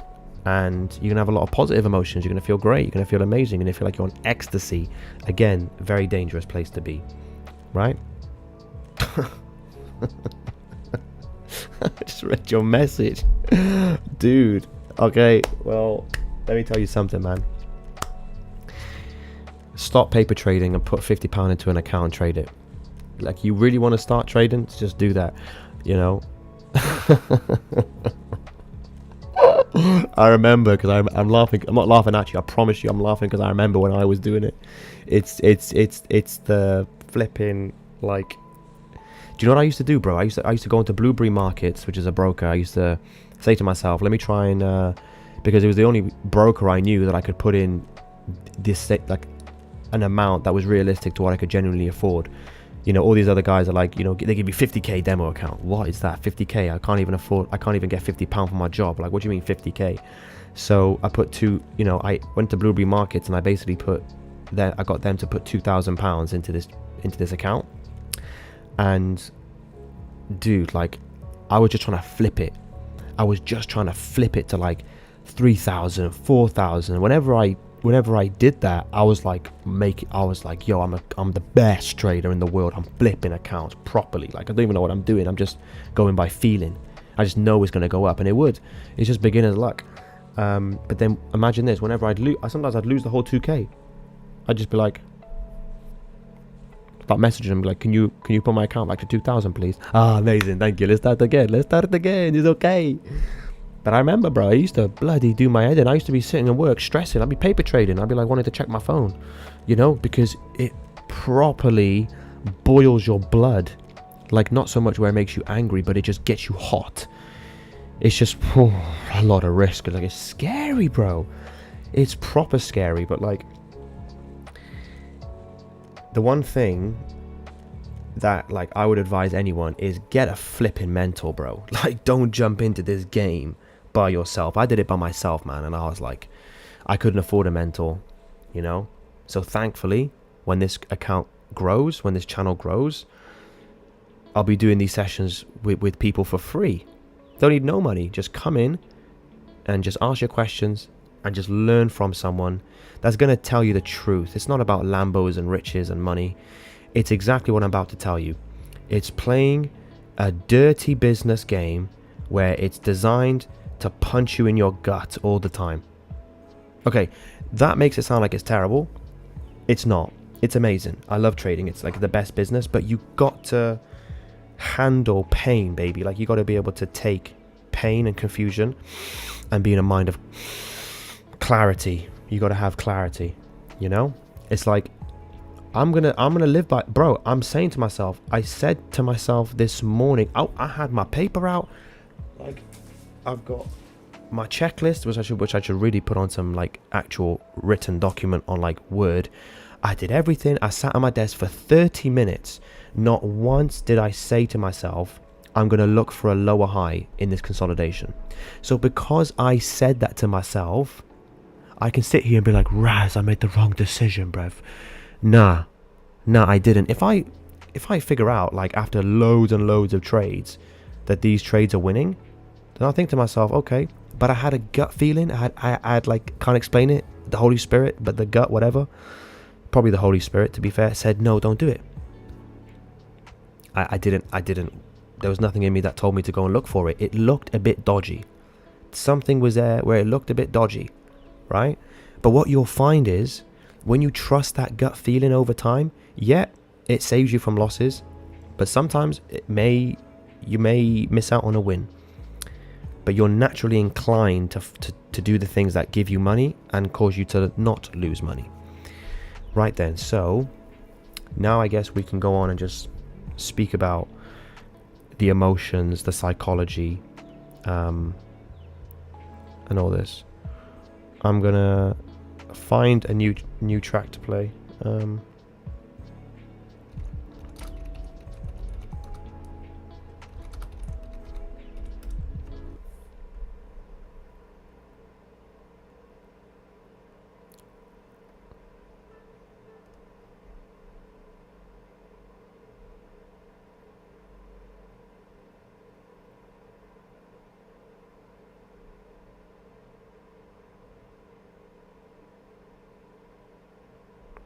Okay, so this basically works on YouTube, so I'm going to play it. I don't know if you watch One Piece, but it's a music track from One Piece. No copyright.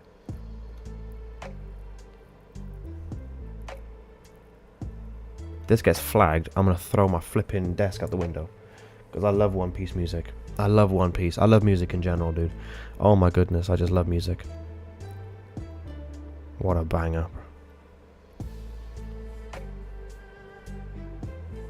If it's too loud, tell me to turn it down.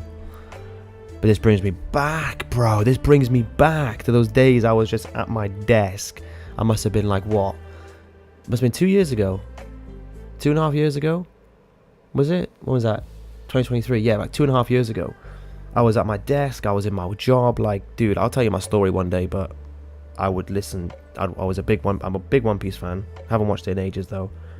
But I just would be listening to music all the time, doing like back testing, working, just constantly trying to think, like always thinking about my future success in trading. That's all I thought about every second of every single day. If I had a moment to daydream, it was me passing my challenges, it was me taking trades, it was me making money. Obviously I've changed it now. It's not all about the money and the sort of the wealth and the fame. That was all I was thinking about, but that's changed now. But I spent all my time just visualizing it, dude. Just seeing it all happen in my head. I never, ever thought that it was never going to work. I had those doubts, but, you know. So, what's one thing? Where was one of the biggest changes I had, right?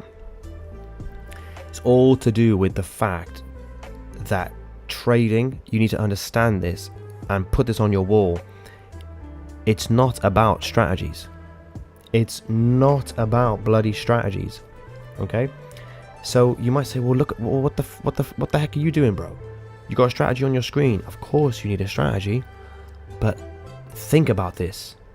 If it was all about a strategy, then why is it that only 90 to 95% of people, 10 to 5% of people consistently win? Does that feel like a strategy thing? What, do you think it's like one strategy, that a few strategies that suddenly everyone's got a hold of? Because if that was the case, then they don't have to trade the same thing, or more or less the same thing. That doesn't sound logical to me, right? It's got everything to do with ourselves. It's a human business. It's a human mind thing. It's nothing to do with strategy. So just know that, wipe the sweat off your brow, bro, because you don't need to worry too much about strategies. If you, for goodness sake, had a strategy, I don't think this would ever work, but if you just woke up in the morning and you say, do you know what, I'm going to wake up at 5 a.m. I'm going to wake up at 5:30 a.m. I'm going to take 2 trades a day. I'm going to basically look at the candle at 6 a.m. Whatever color candle this is, like let's say obviously you start by here. If this is your strategy, I'm not saying this is going to work, it could work, but You know, if this is your strategy, I wake up at 5 in the morning, I come to the charts at 6 a.m. I simply just, whatever candle color it is, I just buy it. I put my stop loss behind the candle. I set a 1 to 3. I just set a 1 to 3. I don't care, you know. Or let's say you set a 1 to 4, whatever. I don't know, like, and you do this and it works for you, and you don't care about whatever happens. You say to yourself, okay, well, I'll do this. That trade lost. I'll take a sell by here and go for like a 1 to 2 or whatever it is. If it was as simple as this, if it was as simple as that, just be happy that you got a strategy that makes money, because every single strategy that people build makes money. But people think they got to make it complicated. They think like if they have a strategy that's stupid simple, you know, it's the strategy that's not working. Or they're seeing all these guys on YouTube and social media talking about, oh my god, this SMC concept, I got this unicorn pattern, I see my chart, I do a big old backflip and suddenly the market's like moving in this direction for me. Wow, like I got this ABC pattern, this converging, diverging, retracing, P-tracing, what else could we say? George Soros strategy. Bro, I'd rather have the strategy where I'm just like looked at like a stupid kid and I'm just like, yep, I just do this. I just come to the market, I just see a red candle, I sell. And it works out for me. I was in this place where like I just didn't get that. I just didn't know that it was a mentality thing, because I was focused on making cash. Like all I was focused on was making money and making it fast. And that's, you know, that was everything to me. Get funding, get the flipping funding and make all the cash, baby. Like finally I can do it. I can just be rich. Go fast, baby. Like that was me. And I just like, I looked at every time I was taking losses, I was like, oh, strategy don't work, bin it. No, strategy don't work, bin it. I can't take 3 losses in a row. Can't take 5 losses in a row. People on social media are saying, well, this is by far the stupidest thing I have ever heard in my life.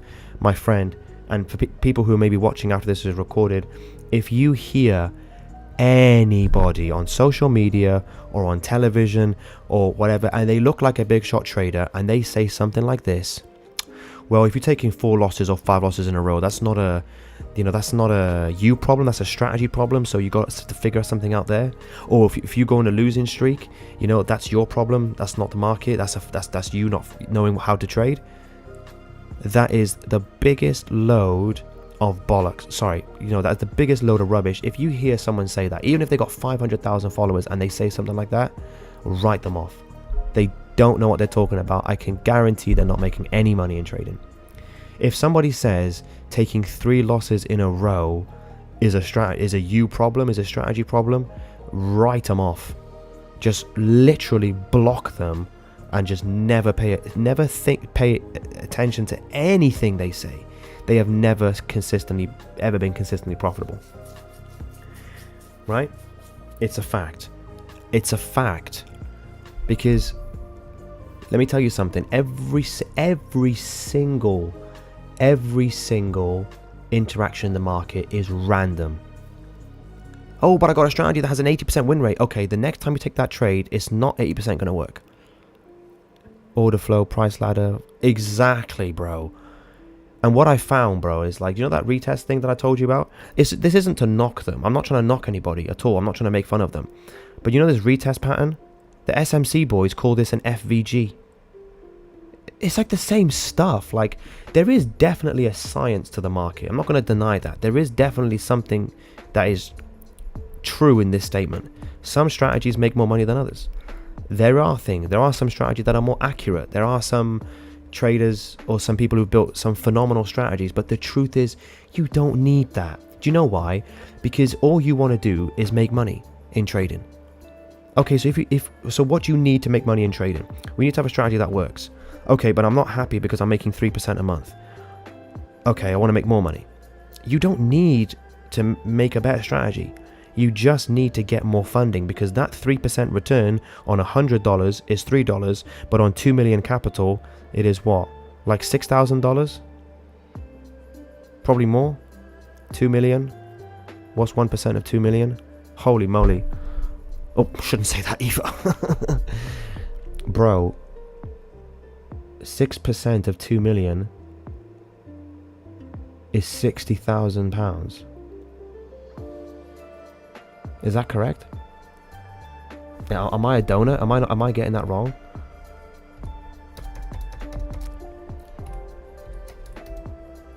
Wait, hang on. 2 million. 1, 2, 3, 4, 5, 6 times 0.06 is 120k? I don't think that's true.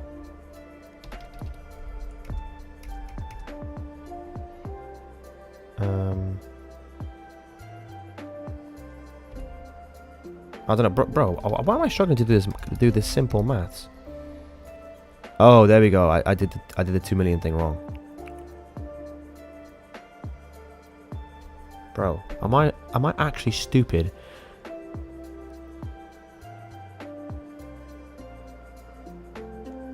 Oh yeah, of course it is. Dude. Oh my days. Oh my days, bro. 6% of 2 million. It is, isn't it? It is, isn't it, bro? I was struggling to think about that for a second. Bro, I'm embarrassed, man. Yo, I hope my dad isn't watching this. Oh, a bit brighter. That's better. But yeah, do you see what I'm saying? Or like that 3% or that 6% or whatever. You get more capital. Look how much more money you're making. Bro, I think that's better, yeah. You know, it's like, it's nothing to do with the strategy. Like, I'm telling you this, if you have a strategy that works,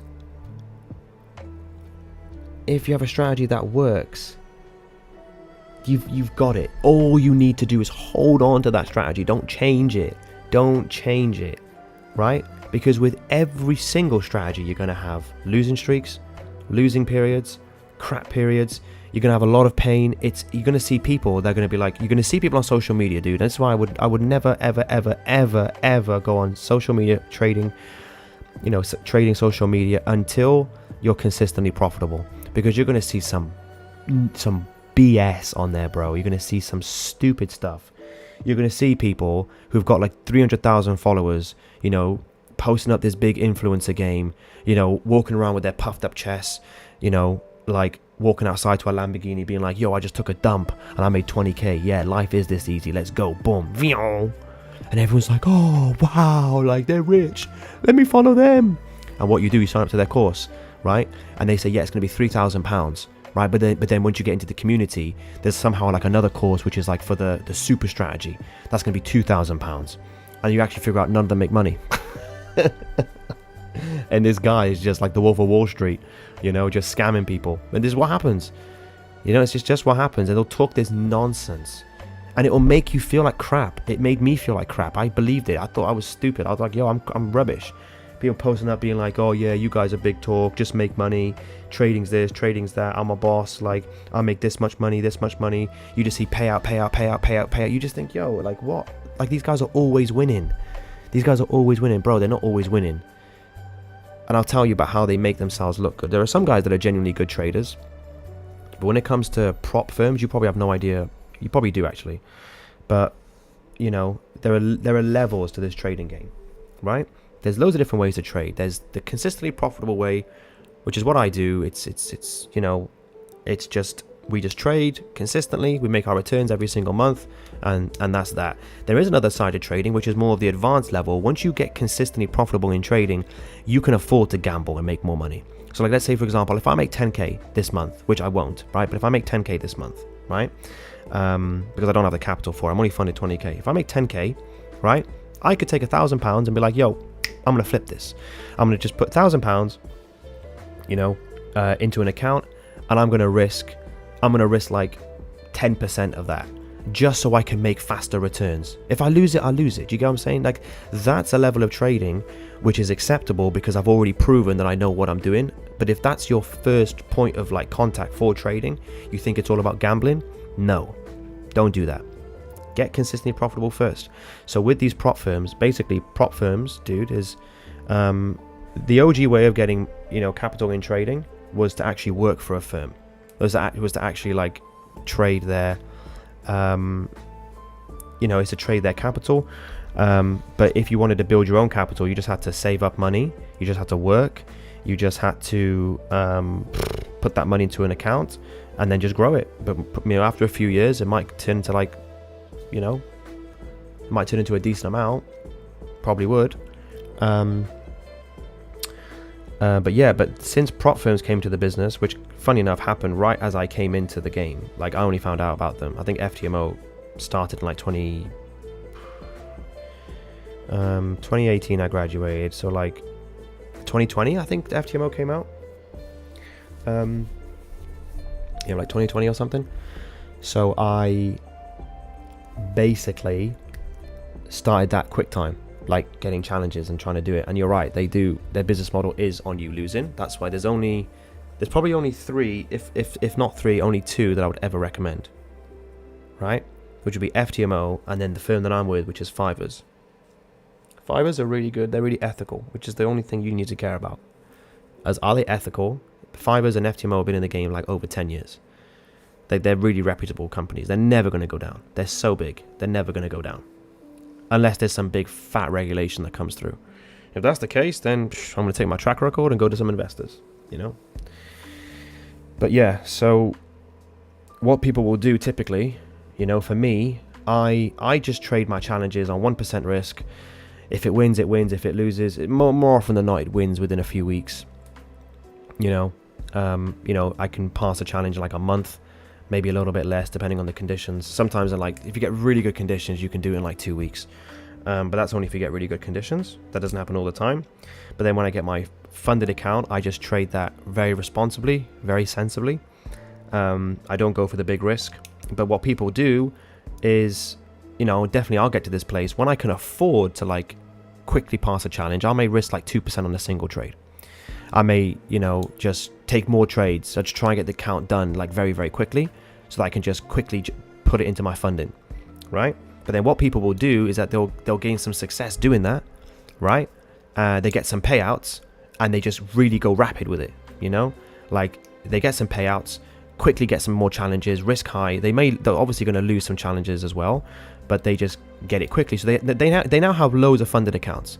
So what they'll do is they'll trade. Okay, this account went for a loss today. Let me trade the next account. This account won today. There's a payout. Let me post that online. Okay, let me trade that account again. Okay, if it lost, let me go ahead and use another, 100K. And they keep on going until they get some winning days. And then boom, they're just posting these payouts. Then what they do, they rinse and repeat. Take that payout, get more challenges, start it again. If they get to like a little bit of drawdown, they'll just they'll just sack the account off, right? So they're never going to show you all the challenges that they blow. And they're never going to show you, right?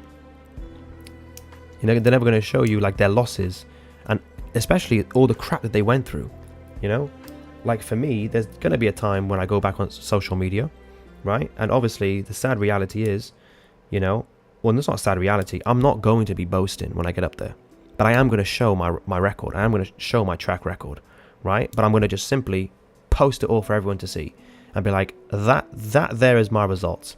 That's my proven results. This is how much money I've made in 2025. This is what I've done. This is how I trade. This is my mentorship. If you want to learn from me, boom, there it is. And I'll post these things, but I'm not going to be like, haha, $4,000 today. Amazing. Obviously, I want a mentorship. I think that'll be a great way to sort of make money, right? But for me, money is all about just security for my family, and then also funding charities and operations, missionary work. And the Lord's going to make it work. Absolutely, the Lord's going to make it work. Oh man, I was really hoping to get funded with 40K today. I'm still thinking about that bloody thing. Did I do that? Because that would have passed my challenge. But hey, Lord, please give me this strength. Remove this spirit of regret and confusion. Give me clarity, Lord. I made the right decision. Lord, you would have put it in my heart, Lord. I know it. You would have put it in my heart. Dude, there's been so many times. Where I've been trading and he's just like brought something to my attention. He would have brought it to my attention, right? And if that was the right decision to make, then he's obviously just showing me that there's an area where I'm weak in, So everything will happen for a reason. The Lord wants it to work. Oh, my mother's calling me. No. Oh. So yeah, back to the conversation at hand, because what you'll find is, dude, I'm a yapper. I yap a lot, right? So yeah, ditch the social media. The best thing you can do is, if you've got friends who trade, block them. Like, okay, maybe not block them, but just say, hey buddy, I gotta focus on me for a few years. I don't want to talk about no trading, because if they're gonna start winning and they're quite emotionally immature and they're gonna show you all their wins, yo Dennis, I did this, I did that, you're gonna be like, what am I doing? You're gonna get emotionally rattled. You are gonna get emotionally rattled. You're like everybody else, right? Who's gonna sit and think like, oh, what am I doing? Oh, what are they doing? You got to be mentally strong, you know? I was probably a lot worse. I don't even know if you're emotionally weak or strong, but I've always been, not anymore, but I always used to be very emotionally weak. So going into trading, I was a train wreck. Dude, I was throwing my phone across, I literally picked it up and threw it across the room, bro. Because I went break even. Like, I didn't even lose any money. I went break even and I threw my phone up like across the room. So emotional. So then how do we get to this place of like, how do I get to this place now where I'm way calmer, way more chilled? Well, it is simply understanding this, that trading is not a game of strategies, and it is all about the mentality, and it's all about the consistent execution of a strategy. You have to understand why people lose or why people don't win.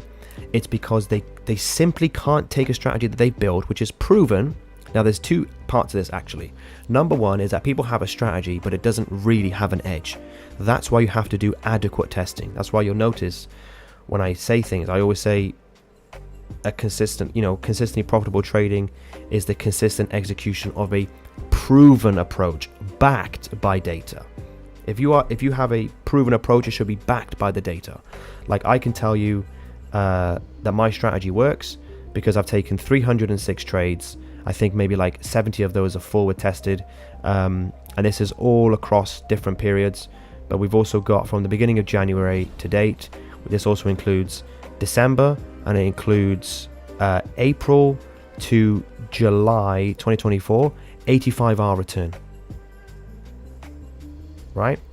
Sure, it hasn't been like all, I haven't gone from like April to today, but let me just show you my results. I think in January I took a loss in January. I had a really bad losing period, and I also made some errors, so I missed out on some wins. So I'm going to say potentially lost like 5R in Jan. But in Feb, I made 8R. But in January, I low-key should have made more. In December, I think I made like 13R in December. November, I think I made like 12R. You know? But January should have been a winning month. Just I made some errors, I was being a donut. But anyway, back to the point at hand. So it's a game all about emotions and managing your emotions. So get a strategy, and you have to really just get everything consistent. I think I got a video about building a strategy. You should watch it. I'm not trying to shill just to get my views up. I just want you to go and watch it because it's good for you. And when you test your strategy, make sure that you're really putting the effort to make sure that it's consistent. Make sure it's the same thing. Don't do something like this where you say, okay, I'm going to take my trades like this. I'm going to take double tops as my entries. And then halfway through, you're taking like stop orders above highs and doing this. Like, no. Keep it consistent. Keep it consistent. Keep the analysis consistent, the profit taking consistent, the stop loss placement consistent. If you've got reversal signals, keep that consistent. Keep every single thing in your strategy consistent. Make it as simple as you can make it, as easy to follow as you can possibly make it. Don't think you need complicated jargon. Count yourself lucky if it is as simple as a dog's dinner, right? Count yourself lucky, because there's people out there that are plotting a million things on their charts, going crazy, and they're still not making money, and they're like, what's going on? Scratching their heads. They're gonna laugh at you, say, look at this donut, he doesn't even know what an order block is, doesn't know what an FVG is, he doesn't know it. Bro, just pretend to be stupid and just say, yeah, I don't know, I'm a thicko, but I'm making more money than you. I got more peace in my trading than you, right? It's not all about making money, but obviously, like, this game is about making money. So if anybody tries to chat rubbish to you, Dude, if you ever do join a community and you've got a plan that you're working and you're just sharing your trades just to kind of be accountable, because I did this in a community. I had a proven approach and I was like, putting my trades out there. I took a loss. People are so quick to be like, oh, did you not see there was all this and this and this and this? Yeah, do that next time. I'm like, bruv, who are you to give me advice? Like, who are you to tell me what I'm doing? Show me your results. Show me your results right now. Post it. If you'd say that, they shut their mouth very quickly. Oh, I'm just testing right now. I'm just testing. Well, then don't open your mouth, dude, because you have no idea what you're doing. You're being a stumbling block. When I have a mentorship, that's going to be one of the number one rules in there. Never, ever, ever give any advice unless someone asks you for it, because I will not stand for people to be stumbling blocks in my community, right? I won't stand for it.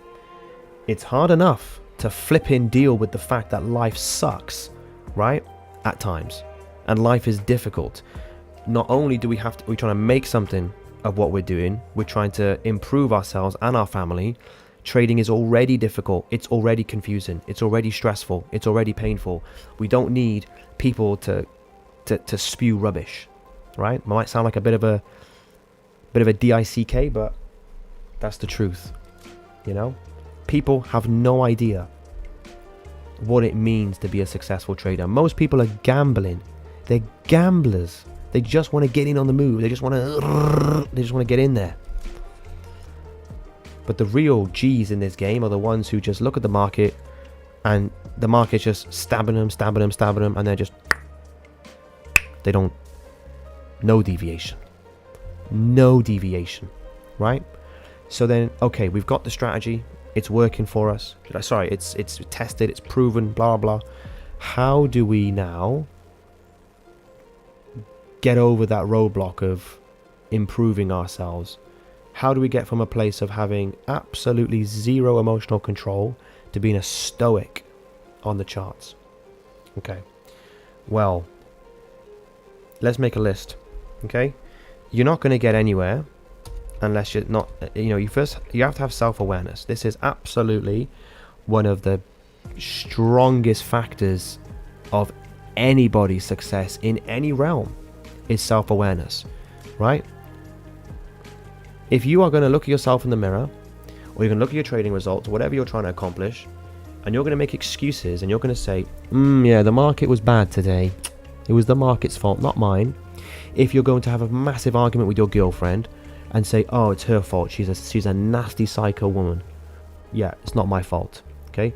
If you're going to say to yourself, well, that person shouldn't have cut me off anyway, blah, blah, blah. This excuse.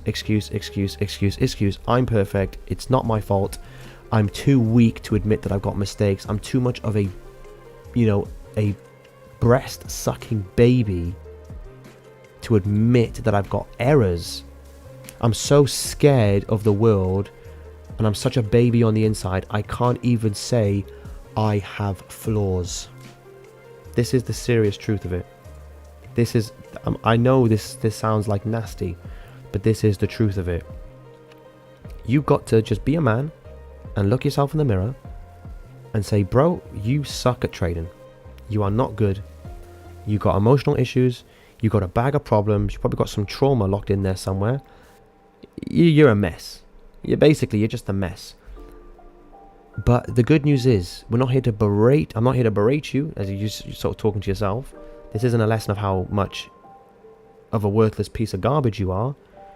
This is just you opening up for the first time in your life and being honest and saying, I don't have it all together, but we're going to make it work. Because there's nobody in this entire world who is ever at a place of achievement or success or anywhere and they started off perfect. They just had the gene for it. That's nonsense. Donald Trump talks about that. Maybe in some regard, sure. Maybe genetically, he just unlocked how to be powerful, right? Or maybe there's some guys who just genetically understand trading, or they have their emotions in check. Sure, there's going to be some people there. But for the most people in that bell curve, which is where I definitely was, in fact, I was probably on like the lesser end of the bell curve in terms of being successful in trading because of how emotional and damaged I was, right? You just have to be self-aware, okay? Now, the second thing is to get a journal. Like, I'm telling you, this is the most important thing. In fact, what am I talking about? Okay? The most important thing in all of this, I haven't spoken about him once. I'm sorry, Lord.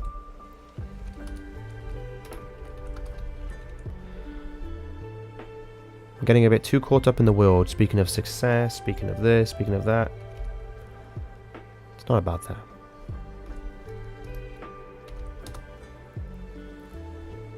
The Lord comes first, always. In every regard. He comes first. He's the reason why I've changed. He's the reason why everything's happened. I can speak like, oh, I did this. No. Stop for a second. Joseph, you did nothing, mate. Everything was given to you by the Lord. So he gets all the glory. First and foremost, he gets all the glory. He gets all the praise. And now I'm just double checking to myself. Okay, thank the Lord. Thank the Lord for that. Yeah, that stop loss. I couldn't take that trade. Oof. Okay. He changed everything for me. But for those of you that don't believe in God and you will never come to Christ, I feel sorry for you, and I pray that you do. But I know there's going to be people watching this and they just don't care. But I got to just say, Jesus Christ has changed me totally, absolutely, in so many different ways, and he continues to change me, and he is my father, he is my love, my sweetheart, my life, my everything. I wouldn't have any of this if it wasn't for him. He literally changed me totally, changed myself, changed my trading, changed my life. He's given me eternal life. I'll never die because I have Jesus Christ in my life. But whilst I'm here on this earth, he's also given me a lot of peace. He's given me a lot of encouragement. He's changed me, and he can do the exact same thing for you. So if you're struggling with stuff, just seek out Jesus, and I promise you things will change for you. I promise you things will change for you. Why? Because he'll look at you in your crap and your rubbish and your disgustingly broken life, and he'll say, that's easy for me, so you can give me the glory for that. That's what he'll do. He'll do it for you. Absolutely, he'll do it for you. Okay? So trust the Lord with all thine heart, lean not into thine own understanding, acknowledge him on all your ways, and he shall direct thy paths. Sheesh. That one came out. I've said that so many times. Trust the Lord with all thy heart, and in all thine ways acknowledge him, and he shall direct your paths. Wait, no. Trust the Lord with all thine heart, and lean not into thine own understanding. Acknowledge him in all thy ways, and he shall direct thy paths. If you wonder where that is good old Proverbs chapter 3 verse 5 to 6. Trust the Lord with all thine heart, and lean not into thine own understanding. In all thy ways acknowledge him, and he shall direct thy paths. Okay? So just trust God in everything. In everything. Trust him to lead you, trust him to guide you. And yeah, do you see what I just said there? I was like, oh, the Lord didn't tell me to put that in there, so I know it's not in his plan. There we go. He puts things in my heart. Like literally yesterday, the other day, he was like, check that key level. I was like, whoa, hang on, whoa. Check that key level. And I was like, it was incorrect. I was like, damn, thank you, Lord. Do what I got to do. Okay, but yeah, so Lord comes first in everything. Self-awareness, and then journal. Why is journaling important? Because I truly believe it's like the gateway into your soul.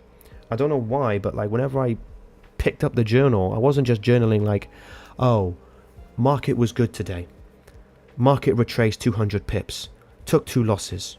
Found out this and this, drawing everything, boom, close the book. Next day, journal again. No, that's not journaling. Journaling is waking up in the morning and saying to yourself, or not even in the morning, when you first do your first journaling session, I'm telling you now, bro, close that door, make sure no one's in, or no one's in your room, just close that door, and just get in your zone, just get emotional if you have to, right? Just get emotional and sit down and try and figure things out. And hey, God bless you, bro. That's amazing you got children. I'm going to quickly pray for you, Lord. I just pray for my man Dennis here, Lord. Thank you for bringing him into the stream. Thank you for bringing him into my life, Lord. And I just pray your love, mercy, and protection on himself. And I pray that you richly bless him and his children and his family, Lord. I pray in Jesus' name. Amen. Have a good one, mate. Yeah, it's been a nice session. And I got to go talk to myself and hopefully someone joins. But yeah, God bless you, buddy. God bless you. Right then, so carrying on. Right? When you journal, you find out so much about yourself, and all you got to simply do is just sit down there and just write stuff down. Right? Write down the things that just write down everything you can. Like for me, I was writing down, like just trying to get to know myself. Just trying to get to know myself, trying to understand myself, trying to figure out who I was, and just writing down all these things. And I started to figure out, like when I just wrote and I just didn't stop, right? Hang on. When I was just writing and it didn't stop, I just found out so much. I just couldn't stop. You just go deeper and deeper and deeper and deeper and deeper into yourself. Pause. Bro, I got a sick mind. I'm sorry, Lord. Please purge me of these disgusting ways, Lord. I'm sorry, Lord. I'm sorry, Lord. But yeah, just you find out a lot about yourself. And now what you find is that you've got a lot of weaknesses. You got to basically start figuring out things about yourself. And now it's basically a journey of self-development. It's a journey of self-improvement. Okay? And that journal is going to be like your bedrock. It's going to be like your everything. It's going to be your baby. It's going to be everything to you. Okay? So you keep that journal close. You write up everything you can. And then what you'll find is that it's going to be like your baseline for when you want to improve. Okay? So start writing down like all the things that you want to basically become, all the improvements you want to be made. You want to be a trader, you want to be a businessman, you want to do this, you want to do this, you want to do that. Write it all down in your journal, and every single day use that journal to journal your thoughts, write down your ideas, write down what happened. You know, I sometimes do it as like prayer, like I'm praying to God, but in my journal I'm also like praying. It's really like funny way I journal, but I also find out more things about myself. So do that, right? Oh, pardon me.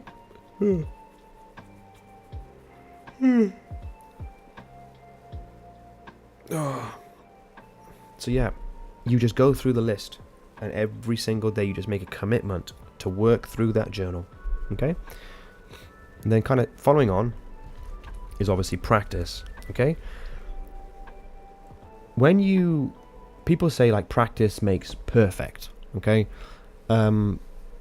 And then people also say something really cheesy, which is like practice makes permanent. I don't know which one's true. I don't think you'll ever get perfect, but like basically what I find is that when you practice, you just get better. You just get better, don't you? So how do you practice these emotional habits? Like what you're going to find is that all these emotional influences in your trading, you got FOMO, you got greed, you got revenge trading, you got over leveraging, you got over trading, you've got all the other things that happen, right? Confusion. And then the worst one, which is thinking that the strategy needs to change, saving yourself from pain. That's pretty much what everything comes down to, okay? It's collecting more oxytocin and removing a lot of things that cause you pain, okay? So, hang on.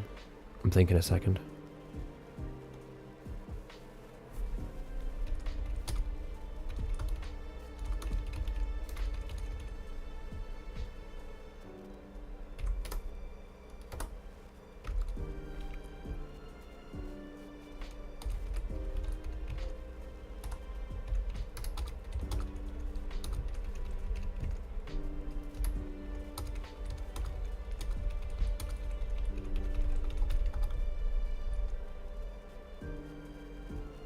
Oh no, bro, why does that happen?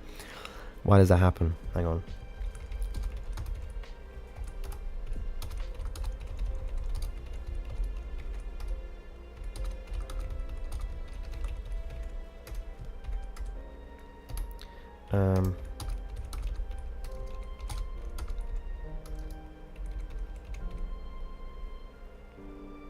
There we go.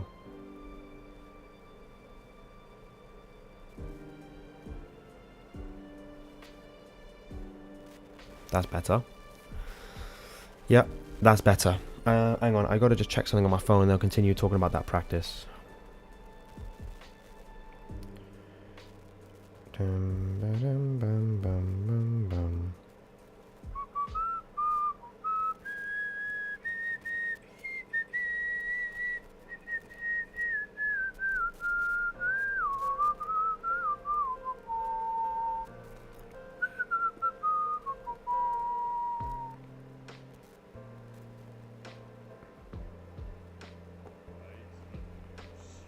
Wait a minute.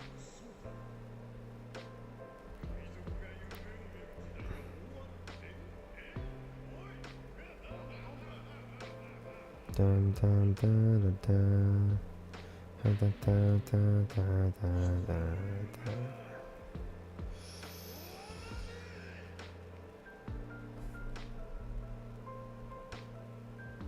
Oh, hang on.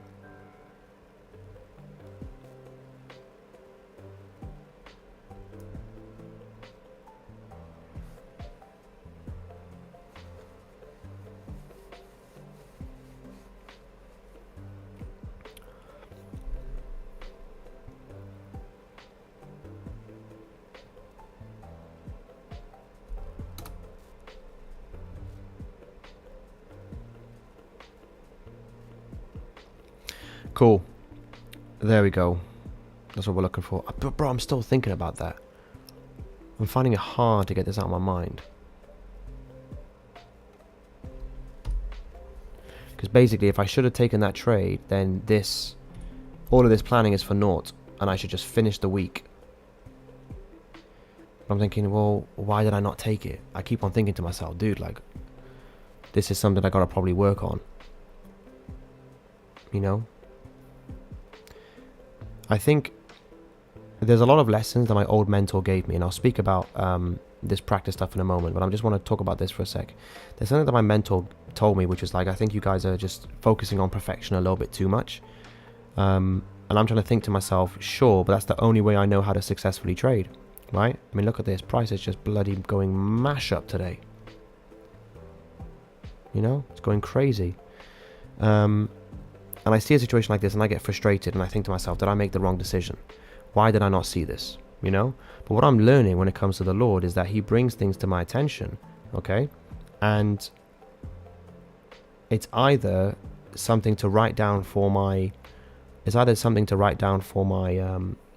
notes, but then it's also like, well, was this something to do?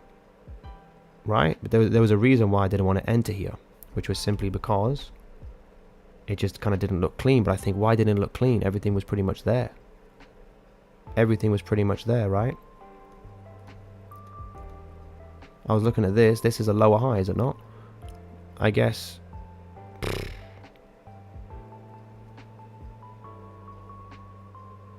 Yeah, I don't know, dude. The Lord is telling me that it's fine, just leave it. But I don't want to take another trade if I really shouldn't take another trade. You know?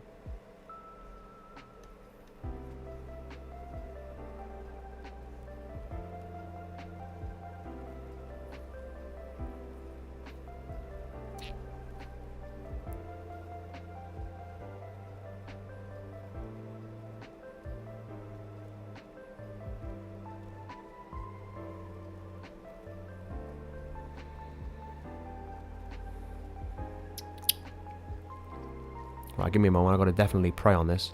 Give me one moment, guys.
Oh, what the heck?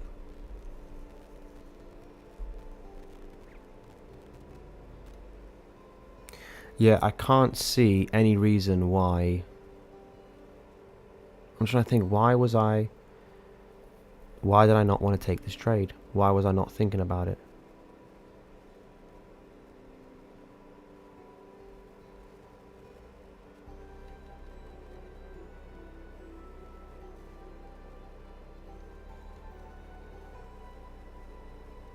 But as I'm looking at it, there was no reason to have not taken it, you know? So it's alright, but I'm just confused. I just wondered to myself, there was definitely something that told me not to. Maybe I'd missed something, but it is what it is. Things happen, dude. Things happen. Alright then, so let's crack on, okay? Let's crack on with this, okay? So practicing your emotions, right? You're going to be like terrible at it. Right? The truth is you are going to be really, really bad at managing your emotions and handling yourself. But you just have to practice that off the charts. So make a note of all those things. If it's FOMO, if it's greed, if it's revenge trading, anger, frustration, whatever it may be, all of that's going to come off the charts. So you're going to practice all of that off the charts, literally.